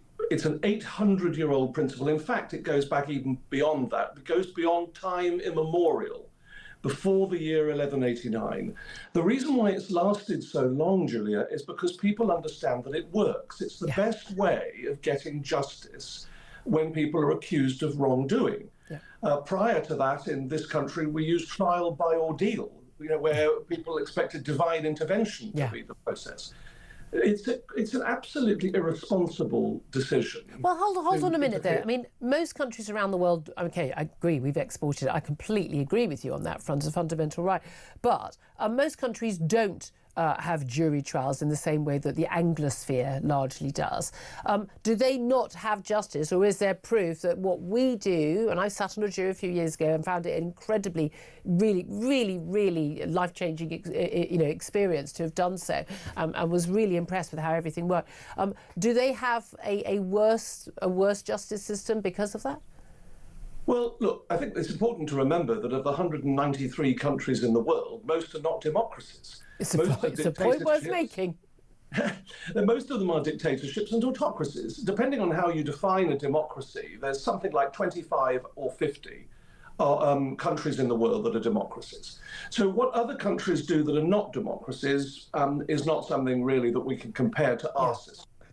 The fact is that here's a government which has said we can't interfere with the ECHR, in their opinion, because that would be a breach of the rule of law. Of course. An ECHR which has run out of control in the last 20 years and only existed since the 1950s. Meanwhile, they want to interfere with an ancient principle that goes back more than 800 years. And the Americans, for example, the Trump administration already are concerned about this government and this country when it comes to free speech.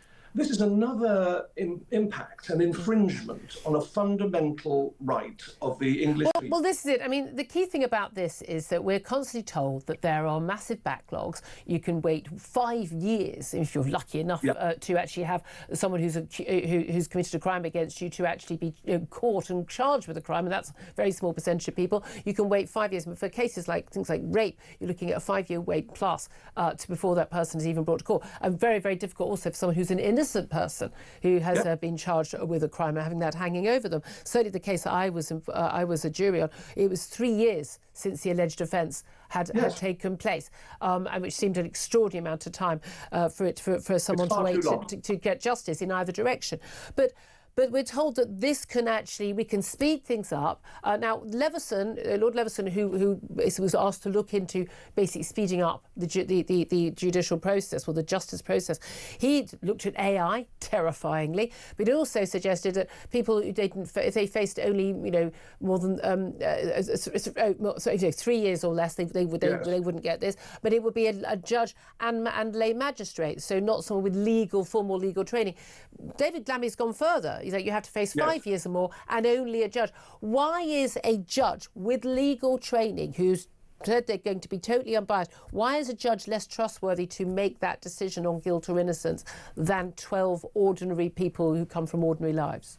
Well, the first point is, Julia, that this decision to remove the right to trial by jury in almost all cases won't actually affect the backlog at all. What you say about the backlog is absolutely right, and it's unconscionable. Justice delayed is justice denied, and something does need to be done about the backlog. But it's not, anybody who works in our Crown Court system will know, it is not, the cause of the backlog is not because of juries. Yeah. It's because of a lack of sitting days, because governments have underfunded the criminal justice system and so are not paying for judges and courts to sit.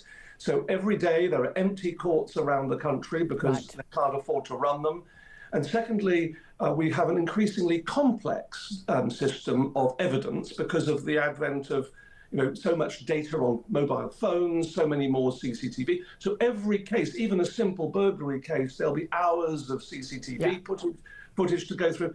So it's the complexity of cases, it's the lack of resources in the estate. Those are the things that are causing the 3 or 4 year delays. Not a lack of 12 people who can be required to turn up to jury duty. So it's completely the wrong. A few hours. So in a way, scrapping juries. I mean, you're not going to get any more money for the courts. You're not going to get any more judges sitting, or more lawyers getting legal aid. So it literally doesn't solve the problem at all. It doesn't solve exactly.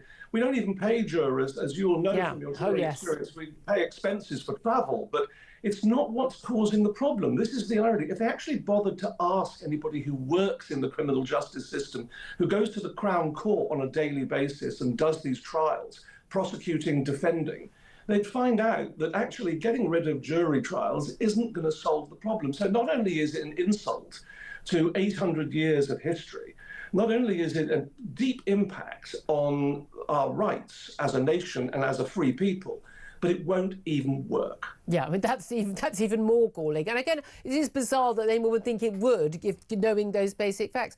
In terms of the concern a lot of people have right now, we have concerns about two-tier policing, we have about different communities, we have concerns about two-tier sentencing, two-tier justice. Again, I was somebody who was raised to believe in when scientists and doctors told me things, and when police officers did things, and judges did things, that I would trust them. That's my background. I don't trust any of those people anymore because of the last few years, but particularly with judges. We were told last year, we don't have two-tier policing, we don't have two-tier justice, and yet we had a government saying we're going to throw the book at people who were rioting post Southport, and then judges did throw the book at people. Lots of people were, basically fooled and given bad advice to plead guilty to things that they really were not crimes. They were just things people had written on social media, but they were given really harsh sentences, much harsher than other people are getting, even for physical offences against people. And then we've seen some cases involving Southport, people who were accused of inciting some of the riots. No action by them, but literally just physically writing things. And juries have been letting them off like that. I mean, within 5 minutes of getting in the jury room, they go, yeah, not guilty, move on. Is there a case that actually jurors do protect against the politicisation of our judges? Absolutely they do. In fact, juries also inject robust common sense where idiotic decisions have been made. And they will say, frankly, sometimes we call them in the legal system a perverse jury, meaning that it's going against the weight of evidence. Because a jury will sometimes say, OK, or at least we assume they say, back in the privacy of the jury room, they'll say, well, perhaps there is enough evidence here, but frankly, this prosecution shouldn't have been brought in the first place. Or frankly, this individual's already been punished enough by something else that's happened, and we're not going to convict. And so we have an injection of robust common sense. I too, Julia, am very worried about two-tier policing, two-tier justice. I think we are badly damaging our criminal justice system. I'm concerned about the Crown Prosecution Service and some of its decisions, particularly with regards to the Jewish community. And I'm very concerned about policing. There's a deep controversy about the Maccabee decision, as you know, with the football decision there, and other decisions too. So coming from a former Attorney General, I served as Attorney General under 2 Prime Ministers, I'm really concerned about two-tier policing. And that should be an alarm bell, I think, ringing for a lot of people. Well, indeed. And just finally, I mean, how do we stop this? Because we're constantly told, oh, we need the Human Rights Act, we need the ECHR, because we wouldn't have rights in this country, as actually our rights massively predate any of those events. In fact, we gave a lot of the human rights to the world by not just fighting Hitler in the 1940s, but also our values and our systems, like jury trials. But how do we stop this from happening? Because it wasn't in a Labour manifesto. They have no manifesto mandate for this. Can the Lords take action? Can they basically prevent this from happening, given that there is no mandate? Oh, yes. I think on this decision, the House of Lords will play a key part, not for the first time. Yeah. This will be anathema to the House of Lords. This jury decision, it isn't a manifesto decision, as you rightly say. It's a fundamental encroachment on rights. Our rights massively predate the Human Rights Act.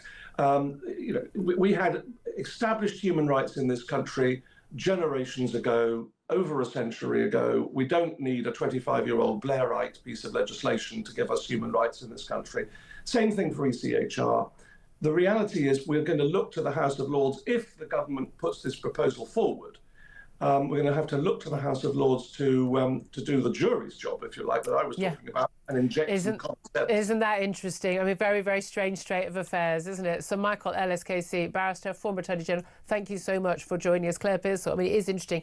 I largely don't, there are constitutional rules about what the Lords can get involved in. It's a manifesto commitment. Sorry, none of your business. They were trying to stop Brexit, which they had no constitutional right to do, which was outrageous. But on this, yes, please, because, again, there's no constitutional backing. But you have a little interesting tale to tell about young David Lammy, who we know has had issues with drivers, certainly in France, has he not before? He has, and this continues into the good gates of Westminster, the new security gates. You have to drive through one, and then you stop, and you have to wait before the next gate rises to be able to leave. Yeah. Now, and this is for anti-terrorism security. New security gates that have been installed, and unfortunately, Monday evening, a Secretary of State's car was stuck. David Lammy's car. Didn't handle it well, by all accounts. Was particularly unhappy.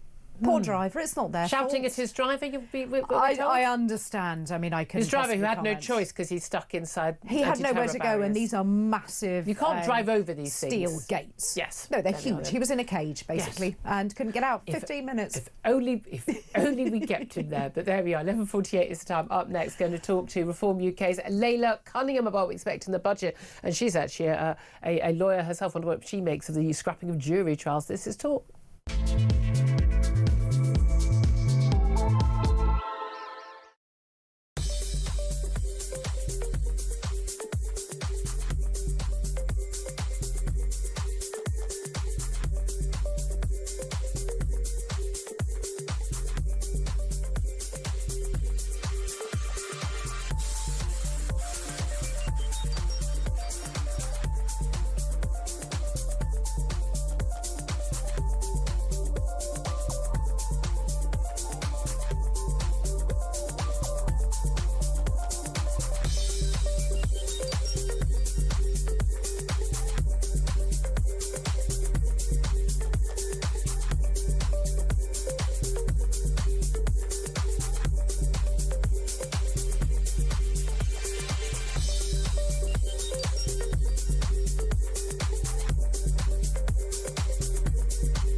Big news coming this December. Our Talk TV app is moving to the Talk app. You can watch, catch up and listen to all your favourite shows and podcasts anytime, anywhere, all on the Talk app. From Monday, 1st of December, the Talk TV app will no longer exist, so don't miss out. So head over to your App Store or Google Play and search Talk now.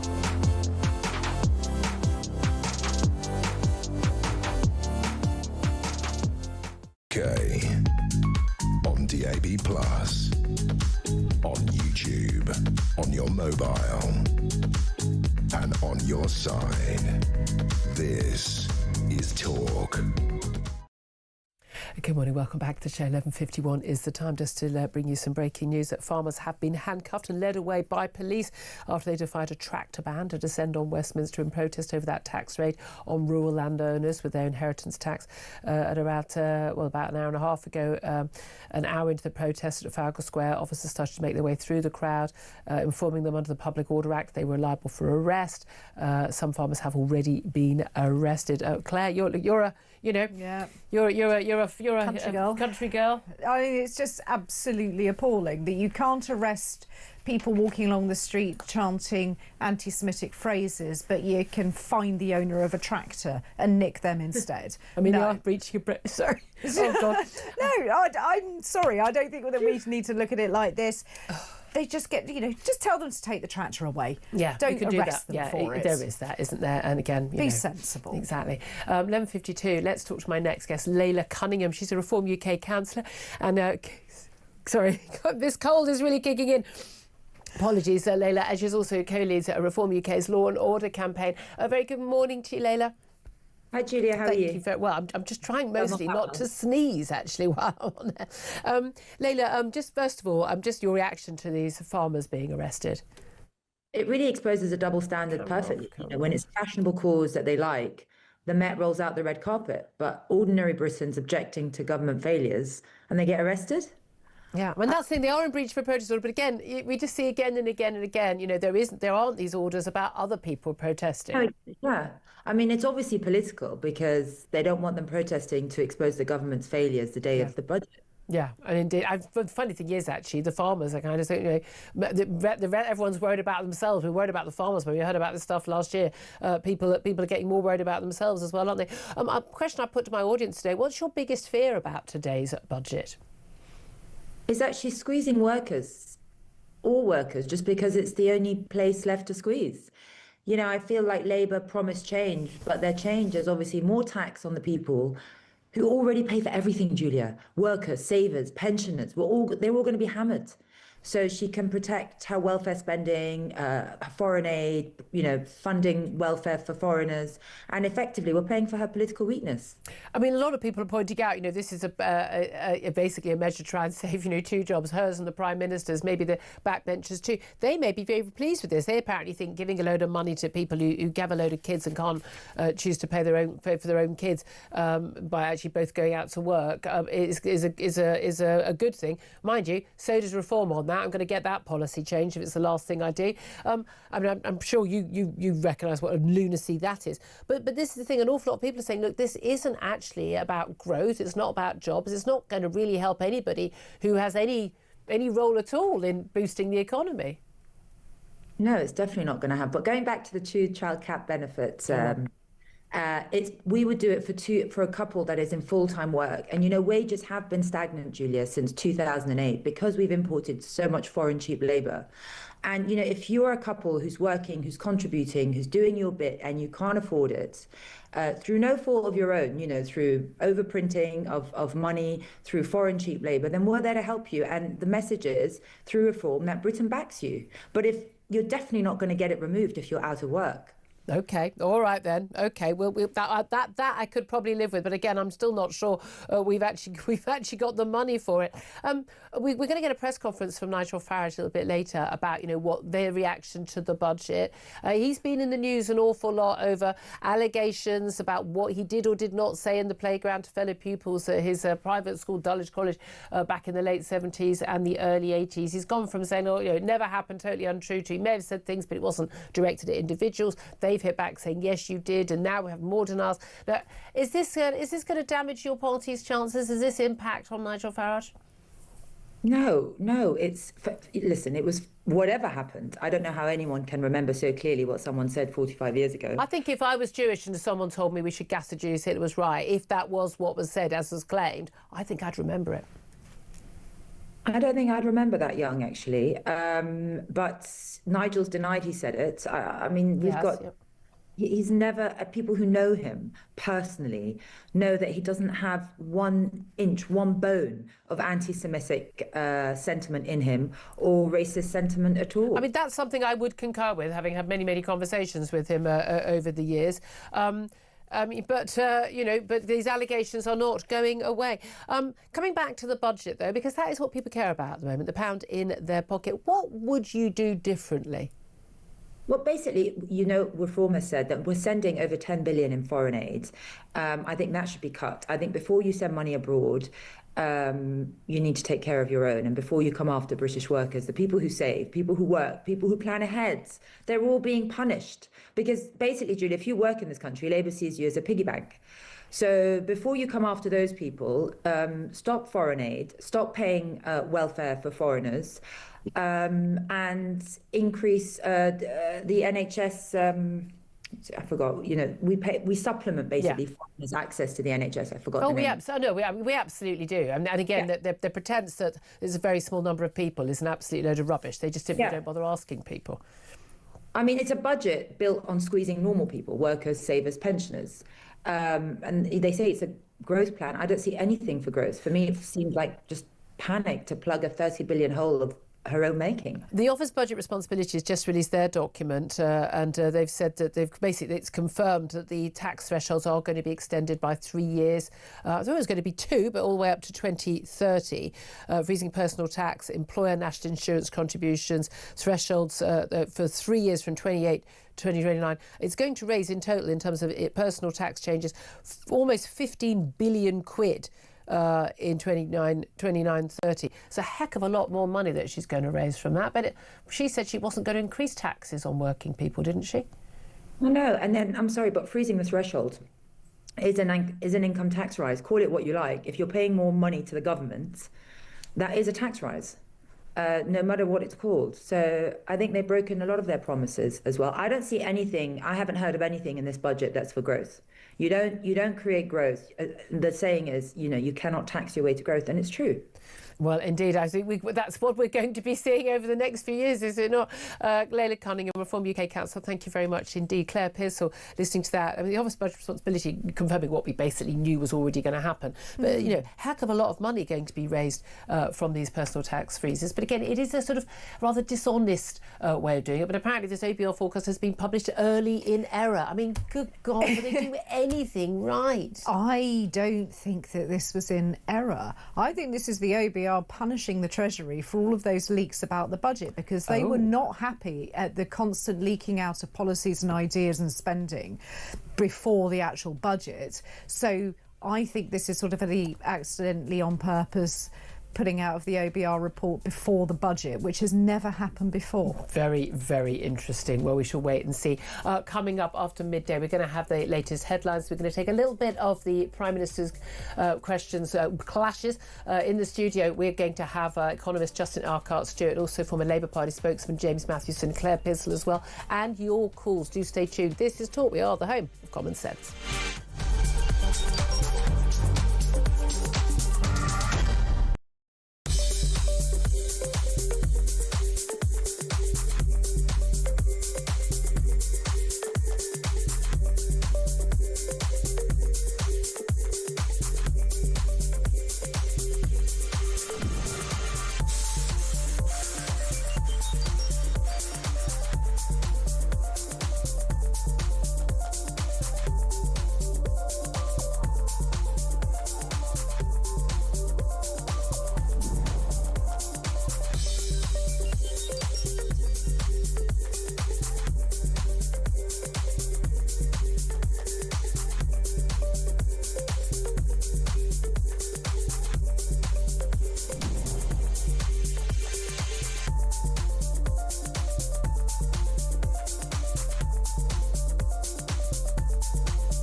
across the UK, on DAB+, on YouTube, on your mobile, and on your side. This is Talk.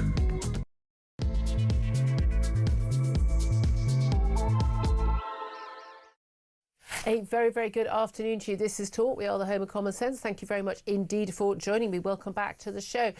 Whether you're listening on Talk or on DAB Plus radio or on your smart speaker, watching on YouTube or your connected device, thank you very much indeed for joining us. Very much appreciate that.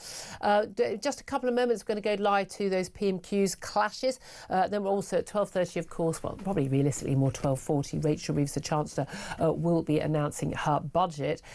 We will be getting analysis on all of that with my guest in the studio, Claire Pearsall, former Conservative government advisor. Also, Justin Urquhart-Stewart is an economist and chairman of the Regionally Investment Platform, there with me in the studio. Also, down the line, James Mathewson, who's a former Labour Party spokesman, certainly no longer with the Labour Party, but very interesting. Now, I'll come to you first on this, Justin. We've just had, in the last couple of moments before the top of the hour, the Office for Budget Responsibility publishing their budget analysis, their official crunching of numbers. Yep. Publishing early in error, confirming though we're going to see a freeze on tax thresholds, national insurance, income tax, but extended by 3 years, interestingly, rather than by the 2 years we would normally expect. That 2 years is what we're expecting on that one. So yeah, it's going to this way it's going to get worse, not better. Yeah, absolutely. Well, we've still got half an hour or so to wait until we do get to. I like with all the budget, but Kemi Badenoch is already standing up for PMQs. Let's go straight to the comments. With resignations, hostile briefings and leaks galore, even just in the last 10 minutes, an unprecedented leak of the OBR analysis. Unbelievable. Mr. Speaker, these leaks have been so serious that even the former chief economist of the Bank of England has said, and I quote, that Labour's fiscal fandango is the single biggest reason why growth has flatlined. Does the Prime Minister agree with Andy Haldane, and does he have an explanation for this complete shambles? We all know the biggest shambles in living history, the Liz Truss budget. And what did she say at the time? Did she say, I don't agree, this must be wrong? No, she said, I think Liz Truss is 100% right. 100%. Not much room for flexibility. Not one thing was wrong with it, in her view. So we won't be taking lectures from her. Matters for the OBR. The Chancellor will set out the budget in just a few minutes' time. Mr. Speaker, we're talking about the leaks. The Prime Minister doesn't seem to appreciate the impact of these budget leaks on the UK economy. Even the Chief Secretary to the Prime Minister has said this morning that the leaks were unacceptable. So will the Prime Minister launch an investigation into the budget leaks and punish those responsible? Mr. Speaker, it's literally about 25 minutes before the budget will be set out in all, where we'll take further decisions. The Chancellor will set it out, but thanks to the decisions she's already taken, we've got 5 million extra NHS appointments, waiting lists are coming down, mortgages are cheaper, we've expanded free school meals. That's 100,000 children lifted out of poverty, a moral mission for this government. Compare that to the record opposite any day of the week. Mr. Speaker, he talks about the decisions she's already taken. If they were that great, we wouldn't have all those farmers outside protesting. He doesn't want to talk about leaks, but we can see that the chaos in Number 10 is having real-world consequences. Instead of focusing on the economy, they've been fighting like rats. Several journalists reported that Number 10 sources had briefed against the Health Secretary and other senior cabinet ministers. The Prime Minister then told us that these briefings did not come from Number 10. Will he repeat on the floor of the House the claim that none of his advisers has briefed against members of the Cabinet? Prime Minister. Mr. Speaker, I've been really clear about this. No one in Number 10 has briefed against Cabinet ministers. And the Health Secretary is doing a fantastic job. He stood before the electorate just before the last election. He said we'd deliver 2 million extra appointments for the NHS in the first year of a Labour government. There he is. What did he do? Not 2, not 3, not 4, but 5 million extra appointments for the NHS. don't understand this language, Mr. Speaker, because they left everything absolutely broken. Mr. Speaker, the Prime Minister expects us to believe him. No one does. We all know that he did not have a serious leak inquiry. What he did, Mr. Speaker, was he asked Morgan McSweeney to investigate Morgan McSweeney, and then Morgan McSweeney discovered that Morgan McSweeney was innocent. All of this calls into question the Prime Minister's judgment. All of this calls into question the Prime Minister's judgment. We read this weekend that he wants the former Deputy Prime Minister back in his cabinet. He must have forgotten that she had to resign only a few months ago for tax evasion. When did the Prime Minister decide that lawbreakers can be lawmakers? Mr. Speaker, while she's scrolling through Twitter, we've delivered rail fares frozen, prescription charges frozen, the minimum wage boosted. We're focusing on the cost of living, the single most important thing for this country. She's focusing on tittle-tattle. It's not tittle-tattle, Mr. Speaker. We all know that he's only talking about welcoming the Deputy Prime Minister back because he is desperate to shore up his crumbling leadership.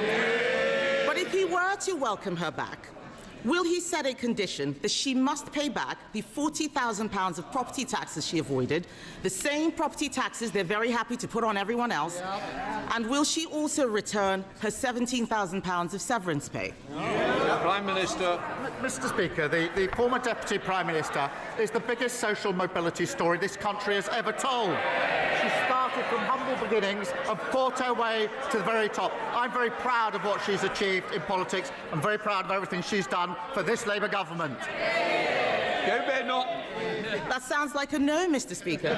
I've never heard the Prime Minister speak so highly of people avoiding their taxes. But in summary, this just looks like a government that is a slow-motion car crash. His cabinet are briefing against each other, his MPs are planning for life after him, and the most chaotic run-up to a budget in recent memory is happening on his watch. Even the Chief Whip is telling MPs that he wants out. The truth is simple, Mr. Speaker. His MPs don't trust him, the markets don't trust him, and the public certainly don't trust him. When will he finally accept that the chaos starts and ends with him? The most chaotic budget was the Liz Truss budget. It did huge damage to our country. We're still suffering from that damage. And what did she say about Liz Truss? She obviously does still think it. When asked, was Liz Truss right? 100% right, she said. The most chaotic, damaging budget there's ever been. And she sticks by it. I'm very interested to see her response to this budget if she thinks Liz Truss got it right. Mr. Speaker, what we're doing is focusing on cutting waiting lists, cutting the national debt, cutting the cost of living, renewing our country, a Labour budget with Labour values, delivering for the British people. Thank you, Mr. Speaker. Well, we're back from the chamber. That was a little brief exchange, PMQs, between the Prime Minister and the Leader of the Opposition, Kemi Badenoch. She very much went on sort of leaks about the budget, ahead of the budget, and investigations and all of that. But meanwhile, just moments before we hit the top of the hour, the Office for Budget Responsibility, which basically provides all the sort of the backdrop, the mathematics, the graphs, all the detail of like what the actual state of government finances are, how much is being borrowed, how much is being raised in tax, what's changed, what the state of the nation is. That document, normally published when the Chancellor of the Exchequer sits down at the end of their speech, they published it in error. Leaked email put out in error in advance. So we now know already what is in the budget that is yet, well, we knew from enough leaks from the Treasury already, but we've now had an awful lot of that confirmed. So let's just go through some of it, because basically the OBI has broken the budget. Never happened before. Rachel Reeves is going to unveil £26 billion in tax rises. That's going to leave her with £22 billion worth of fiscal headroom. I think we had 9 or 10 billion last time round. And again, we had 40 billion of tax rises last time round. You remember 25 billion of that was, remember, from the national insurance rise on employers. But this time, 26 billion in total. The tax burden is going to hit a record 28% as a proportion of GDP at the end of this decade in 2031. The freeze on income tax thresholds is going to raise £8 billion, as we already knew, but it's going to lead to 780,000 more basic rate taxpayers, people who weren't originally paying tax who are going to be dragged into paying 20% tax, and 920,000 more people who were paying just 20% tax of their income. They, at the top end of their income, are going to be paying 40% tax, so that's a hell of a lot of people. The two-child benefit cap is going to be scrapped. There will be a tax rate on pension contributions, which is going to raise a whopping 4.7 billion quid. That's going to be very serious. That pay-per-mile levy on electric cars is going to go ahead. Looks like it's about £3 a mile. That's going to raise £1.4 billion. There are cuts to writing down capital allowances for business. That's £1.5 billion. There will be gambling taxes. We're looking at that raising £1.1 billion. Very crucially, actually, some of the economic figures. Debt rises as a share of GDP by the end of the decade from 95%. I mean, some of the other countries, France and others, are way higher than that, but 95%. It's going to rise, though, to 96%. So we're not going to be cutting our debt at all over this decade. Growth for this year is actually going to be predicted to go up. The whole growth for 2025 is going to be 1.5%. It was predicted back in spring as just 1%. But productivity growth downgraded from a prediction of 1.3% to 1%. I mean, I can't see really very much good news in any of that. Now, joining me for the conversation about this, as I said, is Justin Urquhart's here. He's an economist. James Mathewson, former Labour Party spokesman, and Claire Pearcely, who's a former Conservative government advisor. Before we talk about PMQs briefly, because we've got the budget coming up, which we've kind of already heard about, Justin, just first of all, this is unprecedented for this email to go out early, giving basically, well, these are the numbers, so you can work out backwards what the numbers actually are that the Chancellor is going to announce in about half an hour's time. Well, the Speaker's going to go apoplectic. He actually warned this morning and said, I'm fed up with everybody actually leaking this beforehand. Yep. You tell the Commons first. Yep. That's what you're supposed to do. That's why we have Parliament. Yep. You don't actually do that, and let alone actually release the I mean, they've recalled the email by all accounts. It was an accident, but I mean, we've had leaks and leaks and leaks, quite deliberate leaks from the Treasury about various things as well. What is significant about this leak? Well, it's the lack of control all the way through. We've seen, where is the messaging that you need? Your Chancellor needs to come up with clear, straightforward messages that give people trust into actually what's going on. Predictability, consistency. Certainly in terms of the markets. We need to know that actually the numbers add up and they come out clearly, but we need to know that actually what you're looking at and you're actually controlling it in the right sort of way. Over the past 3 months, we've just had this trickle of stuff coming out. Now, they all kite fly, different ideas the entire time, but not to the extent where we even have an early morning press conference from the Chancellor to actually tell us, big hint, national the income tax is going up. Oh, no, it's not 24 hours later. This is just looks as though they're not in control. That just means... That's because they're not. Oh, they're not. And who does that affect? Not just people in the bond market, but also a key element to our economy, and we've always been very good in the past, foreign direct investment. We were one of the largest, in fact, we were the largest country in Europe to actually get foreign direct investment. They think we're worth investing in. Absolutely. Got the skills, got the know-how. And if you're seen actually to be not quite as safe as before, actually, I could do that somewhere else. That impacts jobs, doesn't it? Claire Pearcely, I mean, look, you've worked in the Commons, you've worked, a long time, you've worked in government as a Home Office Special Advisor. I mean, this OBR leak, I mean, again, not people go, well, what do they do? What difference does it matter? But the fact that tax thresholds are going to be extended by 3 years, not just 2 as we expected, that's another really big hit. And we're finding all of this out before the Chancellor's even stood up in the chamber to announce that she's doing it. Do you know what? I'm just looking at her now. Oh, God, she's going to cry again. She's going to sodding cry again. She's looking absolutely furious. And quite rightly, but even so, you might be furious at this. The OBR and the rest of the financial markets are also furious at the amount of leaks that have gone on. Because it is very, very important that information comes out at one time to everybody. Absolutely, and especially when you start to look at the impact it's having on the markets right now, before she's even spoken. They've looked at the OBR, you've got gilt yields which are dipping dramatically, and from what I understand, that generally means that the city doesn't have an awful lot of confidence in the ability of a government to manage the finances. Okay, very quickly, Justin. All right, just on the back of this, you'll see we can't see it yet. The hedge fund trading will be on the back of this, and so yes, is it actually will it be causing problems? The answer is yes, it will, because you've taken a financially important information and leaked it unofficially. That is going against every single control that you want to put in place. Absolutely. Well, look, let's get to James Mathewson. He's a former Labour Party spokesman. You hold no candle. I think it's safe to say, James, for either Keir Starmer or Rachel Reeves. But just first of all on the OBR, before we go to PMQs, what do you make of this? Well, I mean, utter omni-shambles of a budget. All the leaks we've had before, that was what the Kemi Badenoch was asking about, the Prime Minister and PMQs, but also the fact that we've just had the OBR accidentally basically give away the entire budget half an hour early. Well, that's the story now, isn't it, Julia? That's it. I mean, that's what's written all over Rachel Reeves' face. Isn't it? Like, she knows she's lost any opportunity that she had to control the headlines about this, or to try and, make it about something she's bringing to the table, is now about the fact that the OB... And look, by the way, it's easy to get into conspiratorial thinking with this kind of thing. Normally what these things are, Claire will attest to this, having been in government, normally this is just somebody who was told that one of their jobs today was going to have to be uploaded, not online, sending the email. Press send. Press send to all the journalists. But I tell you, I mean, I'm in like 6 WhatsApp groups with former Labour advisors and current Labour advisors. Ooh. And somebody's just posted in that about a minute before you've come to me there, saying, in case everybody missed it, with a laughing face. And then the whole thing is there, the whole report. So, even though they've recalled it, it doesn't really matter because everyone's seen let's send it back. Yeah, nothing happened. And again, I mean, it's extraordinary. And in terms of Kemi Badenoch and the questions that she was asking, all 6 questions really, about the shambles in relation to this government and leaks and, briefings against the Health Secretary, Wes Streeting. Interesting, actually, by the way, wasn't it? There was a bit of a pause. Like, what's the Prime Minister actually going to say categorically? No one in number 10 has briefed against cabinet ministers. That may come back to haunt him because she wanted him to say that on the floor of the House, because I have a funny feeling she knows that's not the case.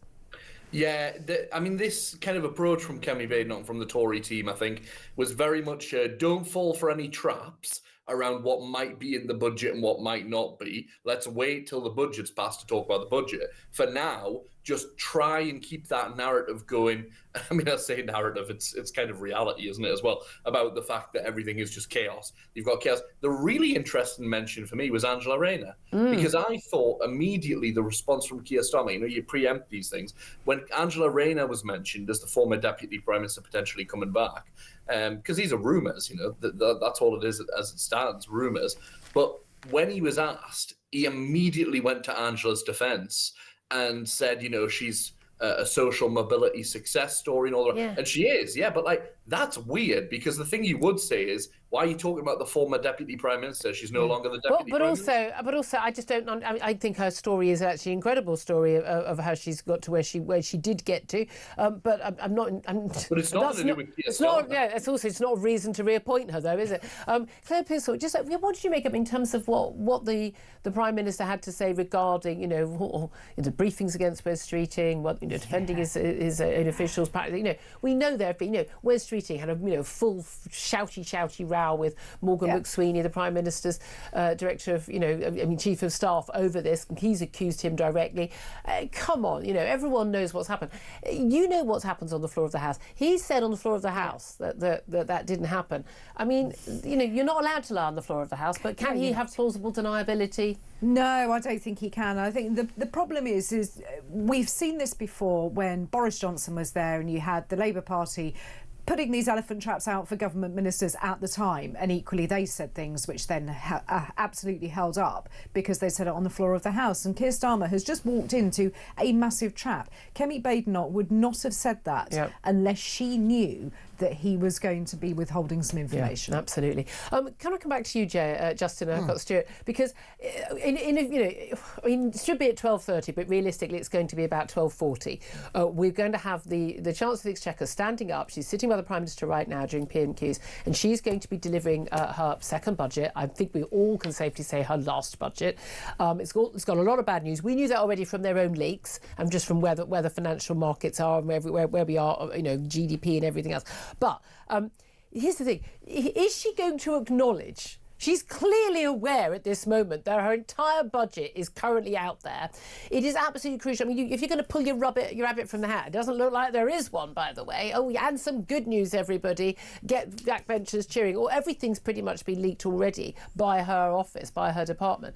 But is she seriously going to stand up in a few minutes' time and just announce the budget as if this is all new information when the Office of Budget Responsibility has literally published the entire budget already? She'll be feeling, actually extremely not frightened, worried, because the market is now reacting to what the information that's out there, and it will be reacting on their interpretation of it. So she hasn't even had a chance to put her side across to it. And so, as far as they're concerned, there will be trades going on. I can't see them at the moment, but they will be. Well, the markets will already be acting on this. I mean, like 20 minutes ago, they were on top of this. Managers will have been trading this already, going into various arbitrage positions. So we'll already know the reaction to the budget before she officially delivers it. If I'm sitting in front of my Bloomberg screen, I'll be able to tell you straight away what was actually going to be happening here. But it is. There's one word you wanted to get out of this budget. If I were her, and frankly, as a citizen, confidence. Confidence that actually the economy may be slow, but it's actually going to grow eventually. Yeah. And I'm afraid, from just with this one thing alone,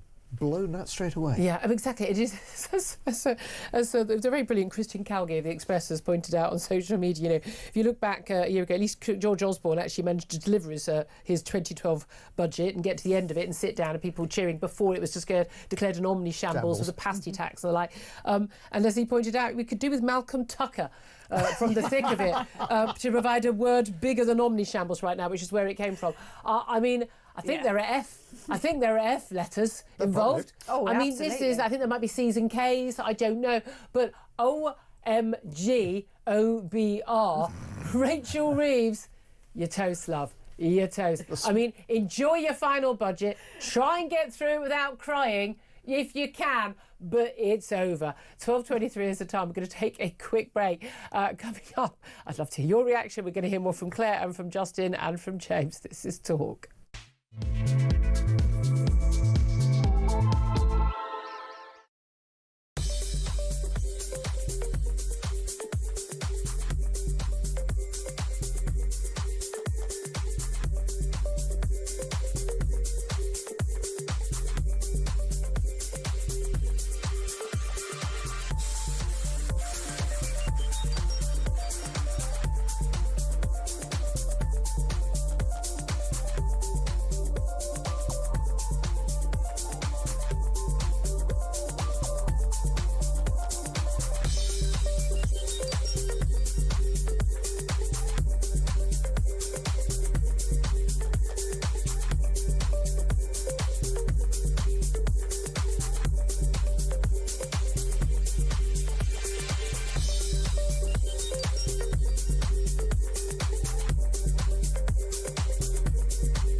Big news coming this December. Our Talk TV app is moving to the Talk app. You can watch, catch up and listen to all your favourite shows and podcasts anytime, anywhere, all on the Talk app. From Monday, 1st of December, the Talk TV app will no longer exist, so don't miss out. So head over to your App Store or Google Play and search Talk now.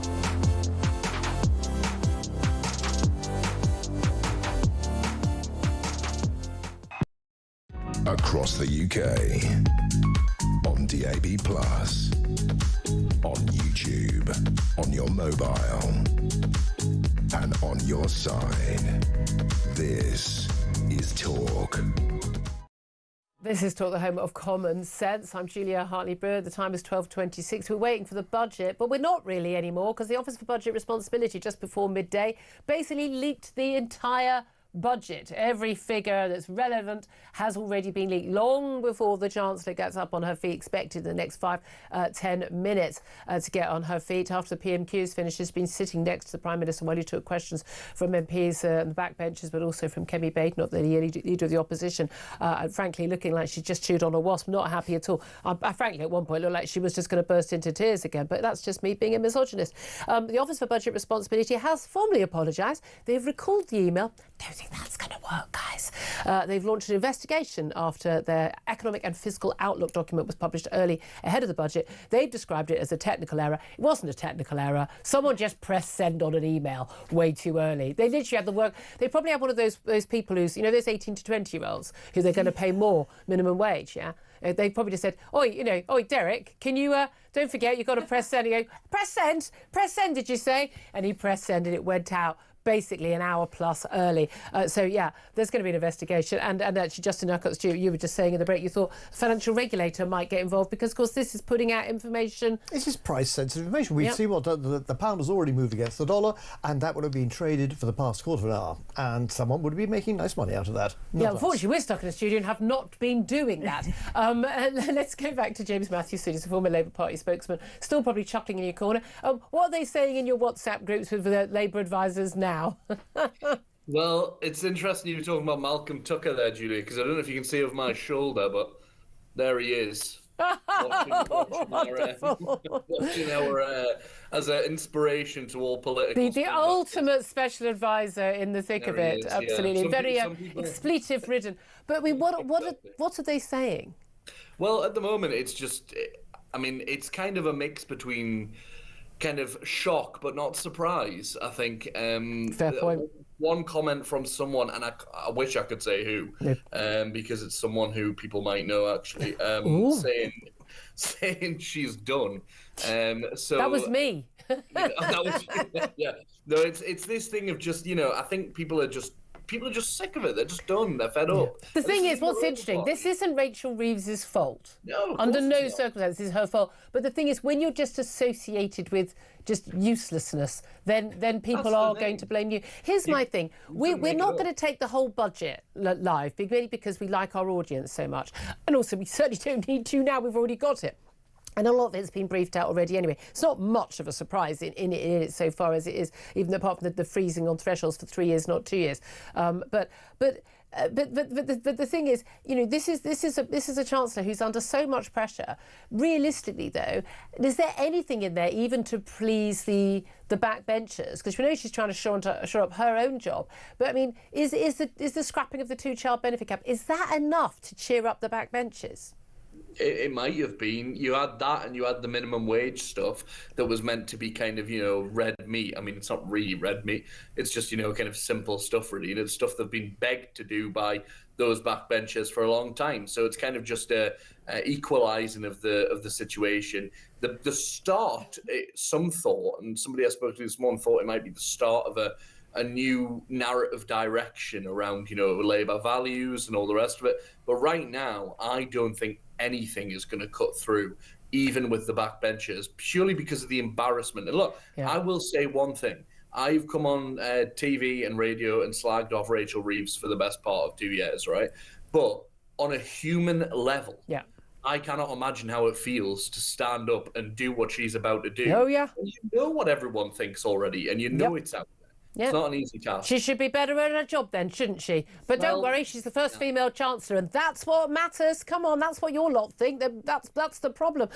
Claire Pearsall, Omni Shambles doesn't do justice to this. The number of leaks we've had about everything, the chaos in this government, I mean, it's just non-stop chaos all the time. I believe actually Mel Stride. Let's go to comments very, very quickly, because I believe Mel Stride, the shadow chancellor, is speaking. Let's go straight to the comments. This report contains market-sensitive information. It is utterly outrageous that this has happened, and this leak may indeed constitute a criminal act. In Prime Minister's questions, the Leader of the Opposition asked the Prime Minister about this leak, but he refused to answer her question. So, Madam Deputy Speaker, please can you advise this House what steps are at its disposal to force a leak inquiry into this matter, And would it be possible to ask the Table Office to distribute copies of the report given to the House, given that everybody outside of this House has already had the opportunity to read it? Order! This is not a point of order for the Chair. The Chancellor is about to make her budget statement. Right, OK, we are just about to get the budget statement, of course, but that was Mel Stride, the Shadow Chancellor, who's going to be responding to the budget, which of course already be, I mean, extraordinary. He's not allowed to see it in advance, and everyone else has seen it in advance. But coming back to you, Justin Urquhart-Stewart, he's pointing out this leak. It may be a criminal act. You were talking about the Financial Conduct Authority involved, but possibly even the police. Financially sensitive information. If I was actually in a position where I had that information and I was acting on it, I would be maybe up against it for the beak. So I'm afraid the fact that this is in the House of Commons, I don't know what the House of Commons rules are on this, but I expect they're extremely tight. And so, yes, there could be criminal proceedings as a result of this. I mean, even just if it's incompetence, yes. you're still, there we are. I mean... But it also reflects, again, internationally as to actually what a position. You can't even control your own information coming up. Indeed. Look, we're going to go a quick break so we don't... we can actually hear what Rachel Reeves says at the very start. We're not going to take the whole thing live. We're going to keep analysis because, let's face it, we've got the entire budget now anyway. I'm wondering if she even acknowledges that there has been this leak, given that it's just been talked about in the Commons. This is Talk. We are the home of common sense.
Across the UK, on DAB+, on YouTube, on your mobile, and on your side. This is Talk. Let's go straight to the House of Commons and Rachel Reeves. Madam Deputy Speaker. Chancellor. Madam Deputy Speaker, it is my understanding that the Office of Budget Responsibility's Economic and Financial Outlook was released on their website before this statement. This is deeply disappointing and a serious error on their part. The Office for Budget Responsibility have already made a statement taking full responsibility for their breach. Madam Deputy Speaker, we are rebuilding our economy. Over the last 16 months, we have overhauled our planning system to get Britain building, forged new trade deals with the United States, India and the European Union, reformed our visa system to bring the brightest and the best to Britain. We changed our fiscal rules that we inherited from the Conservatives and raised public investment to its highest level in 4 decades.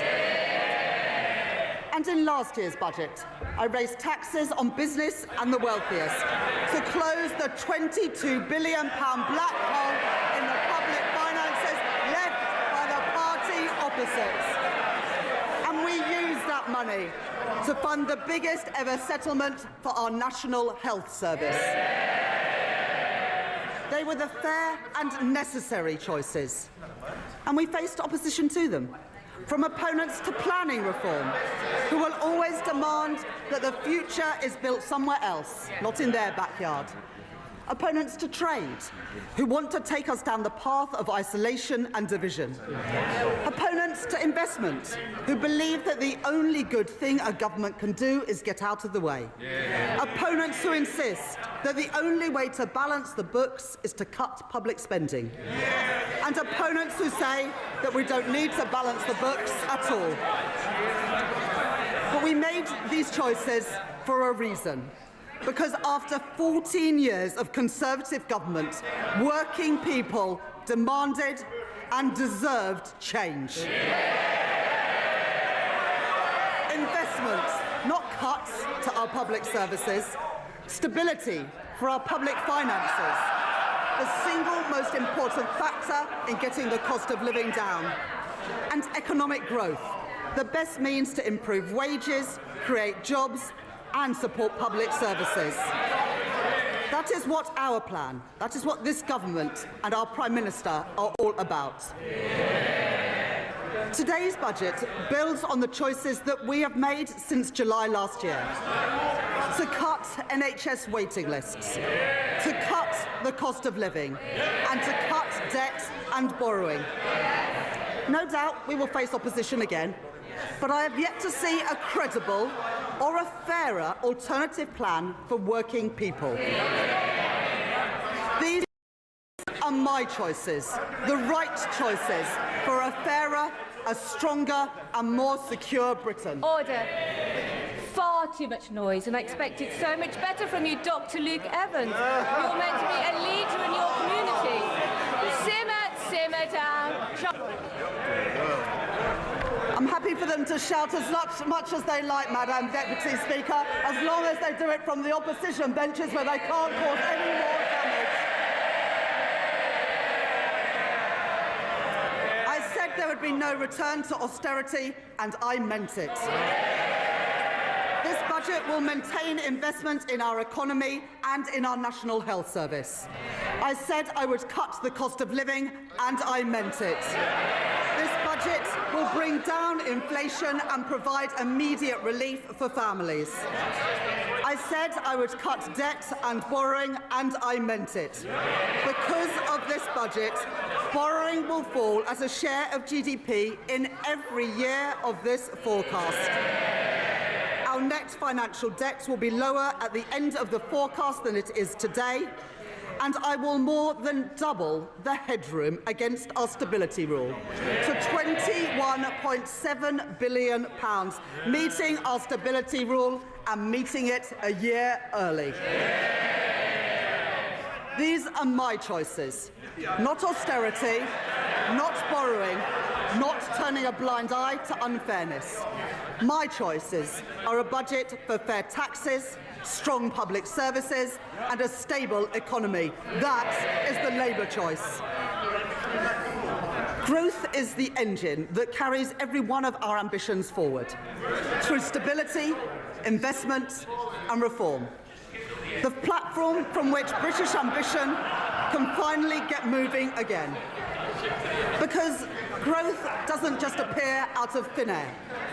It is built patiently and stubbornly by people who take risks, by founders who bet their savings on an idea, by firms breaking into new markets, developing new technologies and creating new jobs and new opportunities, by the men and the women who work hard every day in all parts of our country.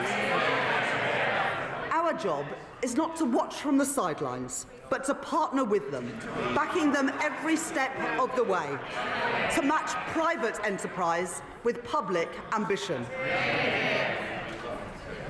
I would like to thank my team of officials at the Treasury for their hard work in preparing this budget. In the spring, the Office of Budget Responsibility forecast that our economy would grow by 1% this year. I said then that Britain would defy the forecasts, and defy them we have. The OBR have upgraded Britain's growth for this year from 1% to 1.5%,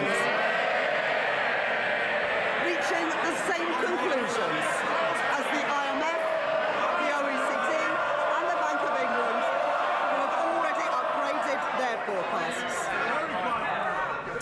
the OBR have published the result of their review of the supply side of the economy. They are clear that this is not about the last 14 months. It is about the previous 14 years. The legacy of Brexit and the pandemic, and the damaging decisions by the party opposite. Cutting public spending, leaving communities and entire regions behind, starving our economy of investment and weakening our public services.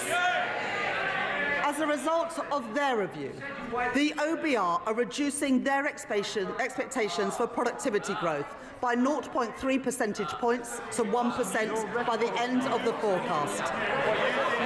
They say today, and I quote, real GDP is forecast to grow by 1.5% on average over the forecast due to lower underlying productivity growth. There is an impact on our public finances too. The OBR say that their productivity forecast will mean £16 billion less in tax receipts by 2030. These forecasts are the Tories' legacy, not Britain's destiny.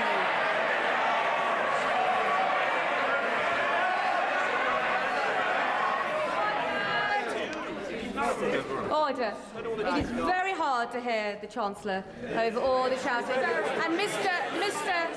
Holmes, you promised me yesterday you were going to be on top behaviour in the first few minutes. Chancellor. We beat the forecasts this year and we will beat them again.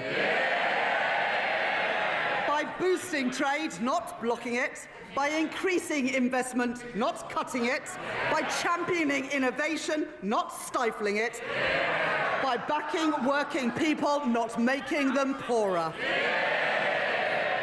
Brick by brick, we've been building our economy, building roads, building homes, getting spades in the ground and cranes in the sky. Growth begins with the spark of an entrepreneur. Half of new jobs in Britain are created by scale-up businesses, and we want those jobs created here, not somewhere else. Our job is to make Britain the best place in the world to start up, to scale up and to stay. So we're widening eligibility for our enterprise incentives, so scale-ups can attract the talent and the capital that they need.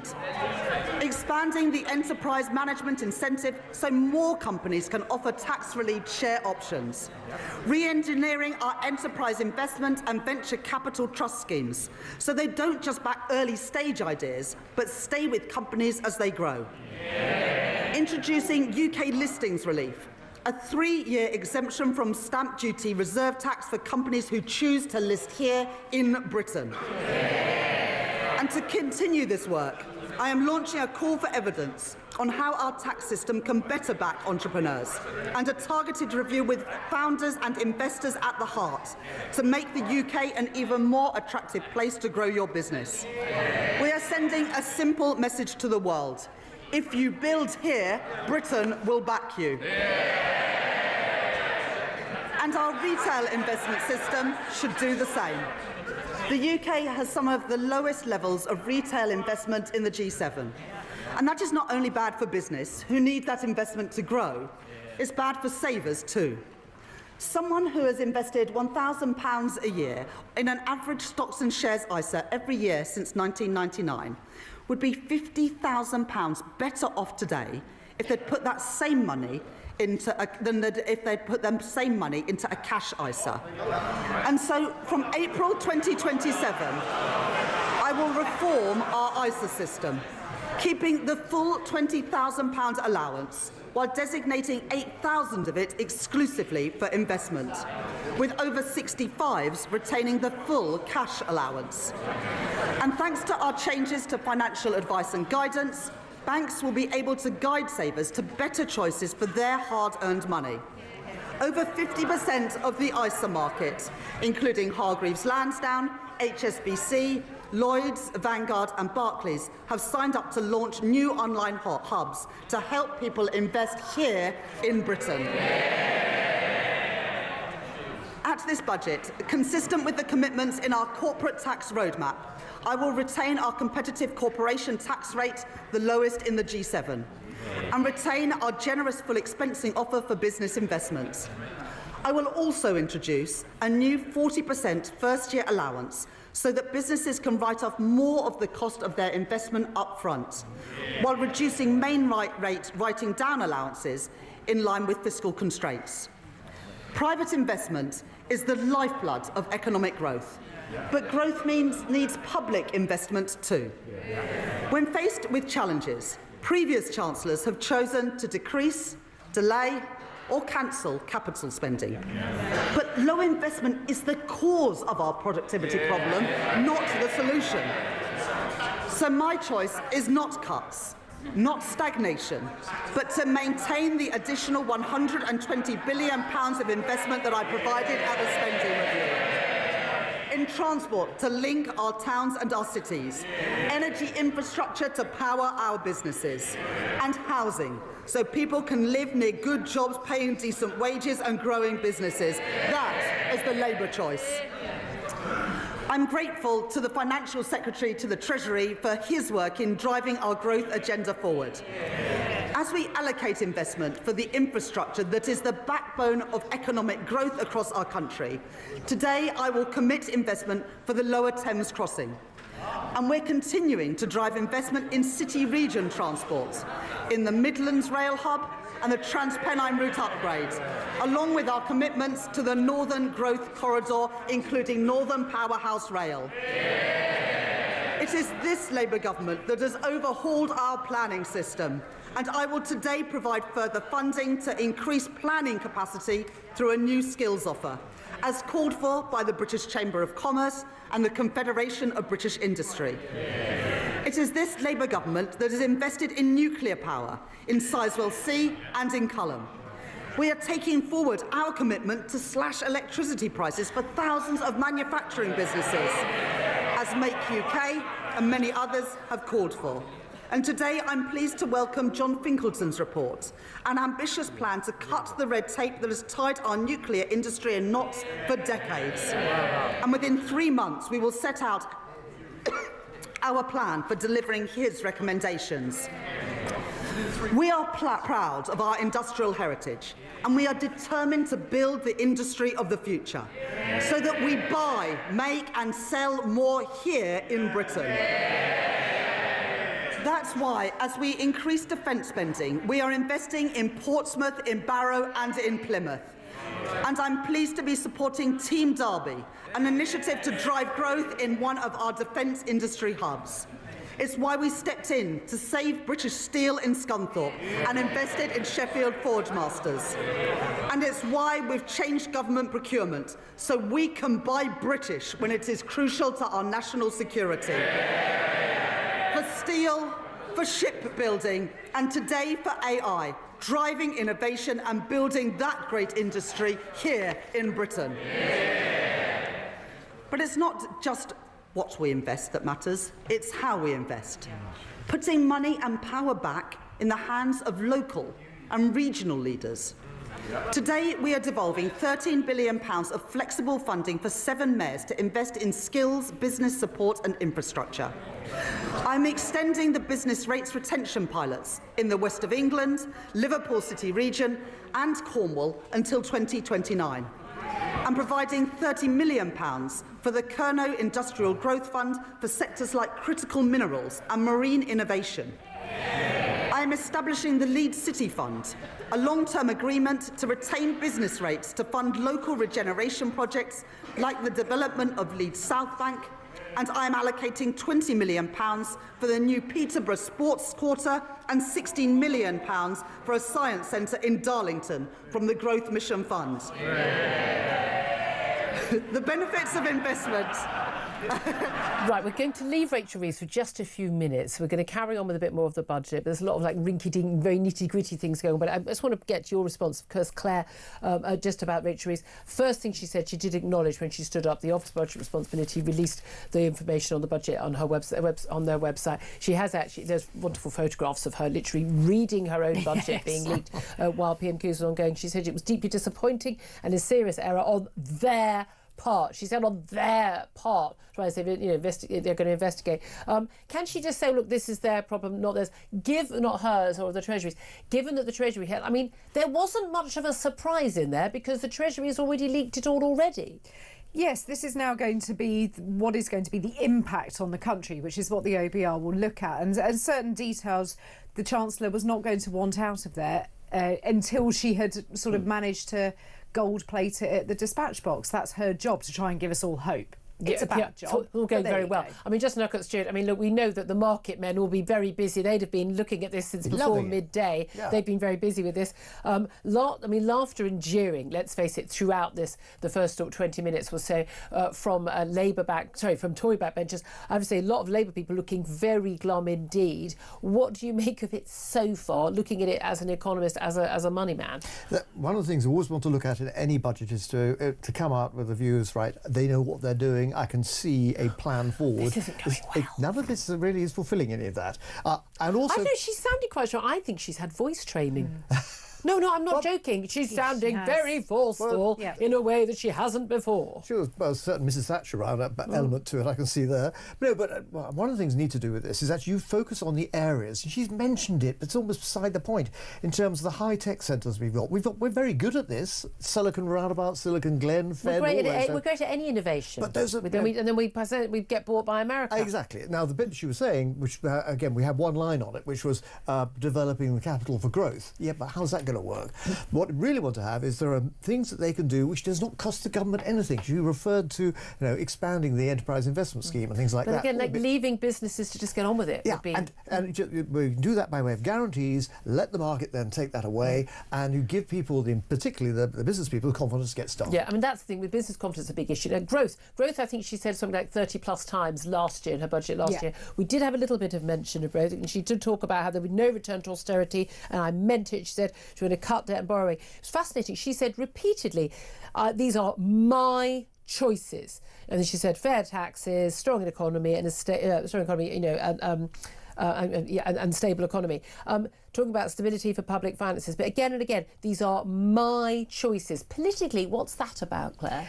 I think she is trying to manoeuvre herself into a position, if this all goes well, she can stand there and say, this is all on me, the Prime Minister's not going to get rid of her. I think it's a really bad option for her, though, to say that. I wonder how much he's quite happy for her to take the hit, Number 10 has had into this to make sure we didn't that want there's to a do distance it. Except he is First Lord of the Treasury. That is the Prime Minister's official title. But it is interesting what the ABR has broken. I mean, look, there will be a serious investigation into this. But, we're talking at £26 billion in tax rises. She's talking about this £22 billion worth of fiscal headroom she'll now have. Again, these are sort of, it was only 9 or 10 billion before. So if things go tits up, let's be honest, then she's got a little bit more space, won't have to raise taxes. But she said that last year and said she wouldn't come back for more. But it is interesting. Debt rising as a share of GDP, gross going up by 0.5% more than they predicted in March. But I mean, still 1.5%, it's nothing. Productivity is downscaled from 1.3% to 1%. Again, rubbish, given the amount of, given AI, given all the technology we have now, growth is absurd. I mean, there's really, I mean, I'm sorry, I'm going through it all. Where is the good news in this budget? That's what you need to be able to put in speeches like this, to actually encourage you, say, that's good, there's something I can hang on to here. One of the worst figures are interest rate payments. I'm talking about 106 billion. If you go back now 6 years ago, that was 50 billion, same as the defence budget. Now, there's only one encouraging element to that. Actually, about a third of our debt, a bit slightly less than that, is actually owned by ourselves, because of quantitative easing. Yeah. So rather we've perverse. Printed a load of money. So if you unwind that, so yes, it's a lot of debt, but we're on both sides of the balance sheet. So that's not quite as bad. Nonetheless, the cost of that over the next few years is going to continue to rise.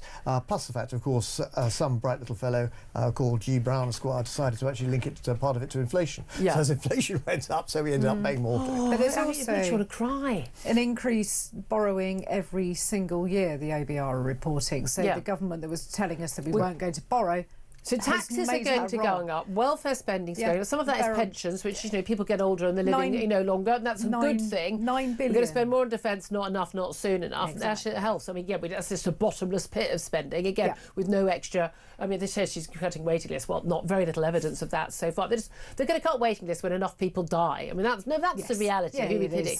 But meanwhile, borrowing going up as well. I mean, this is unsustainable, isn't it? It is unsustainable, because what you've got to be able to have is that growth behind it. And we're talking about growth figures here. We're saying we're the best of the G7. This is a snail race. Yeah. Can I say, she just said net financial debt this year is going to be £2.6 trillion. Just obscene, isn't it? You can't imagine it. Can't get it on a calculator.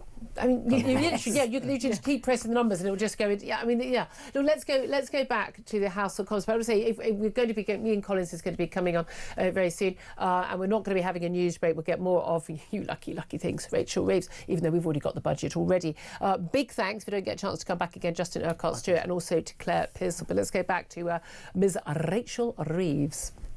Public sector net borrowing is due to be £112.1 billion, or 3.5% of GDP in 26-27, 3% in 27-28, 2.6% in 28-29, 1.9% in 29-30, and 1.9% in 2030-31, ending at £67.2 billion, translating into an increase in the net cash requirement next year of £4.2 billion, taking the total to £133.3 billion.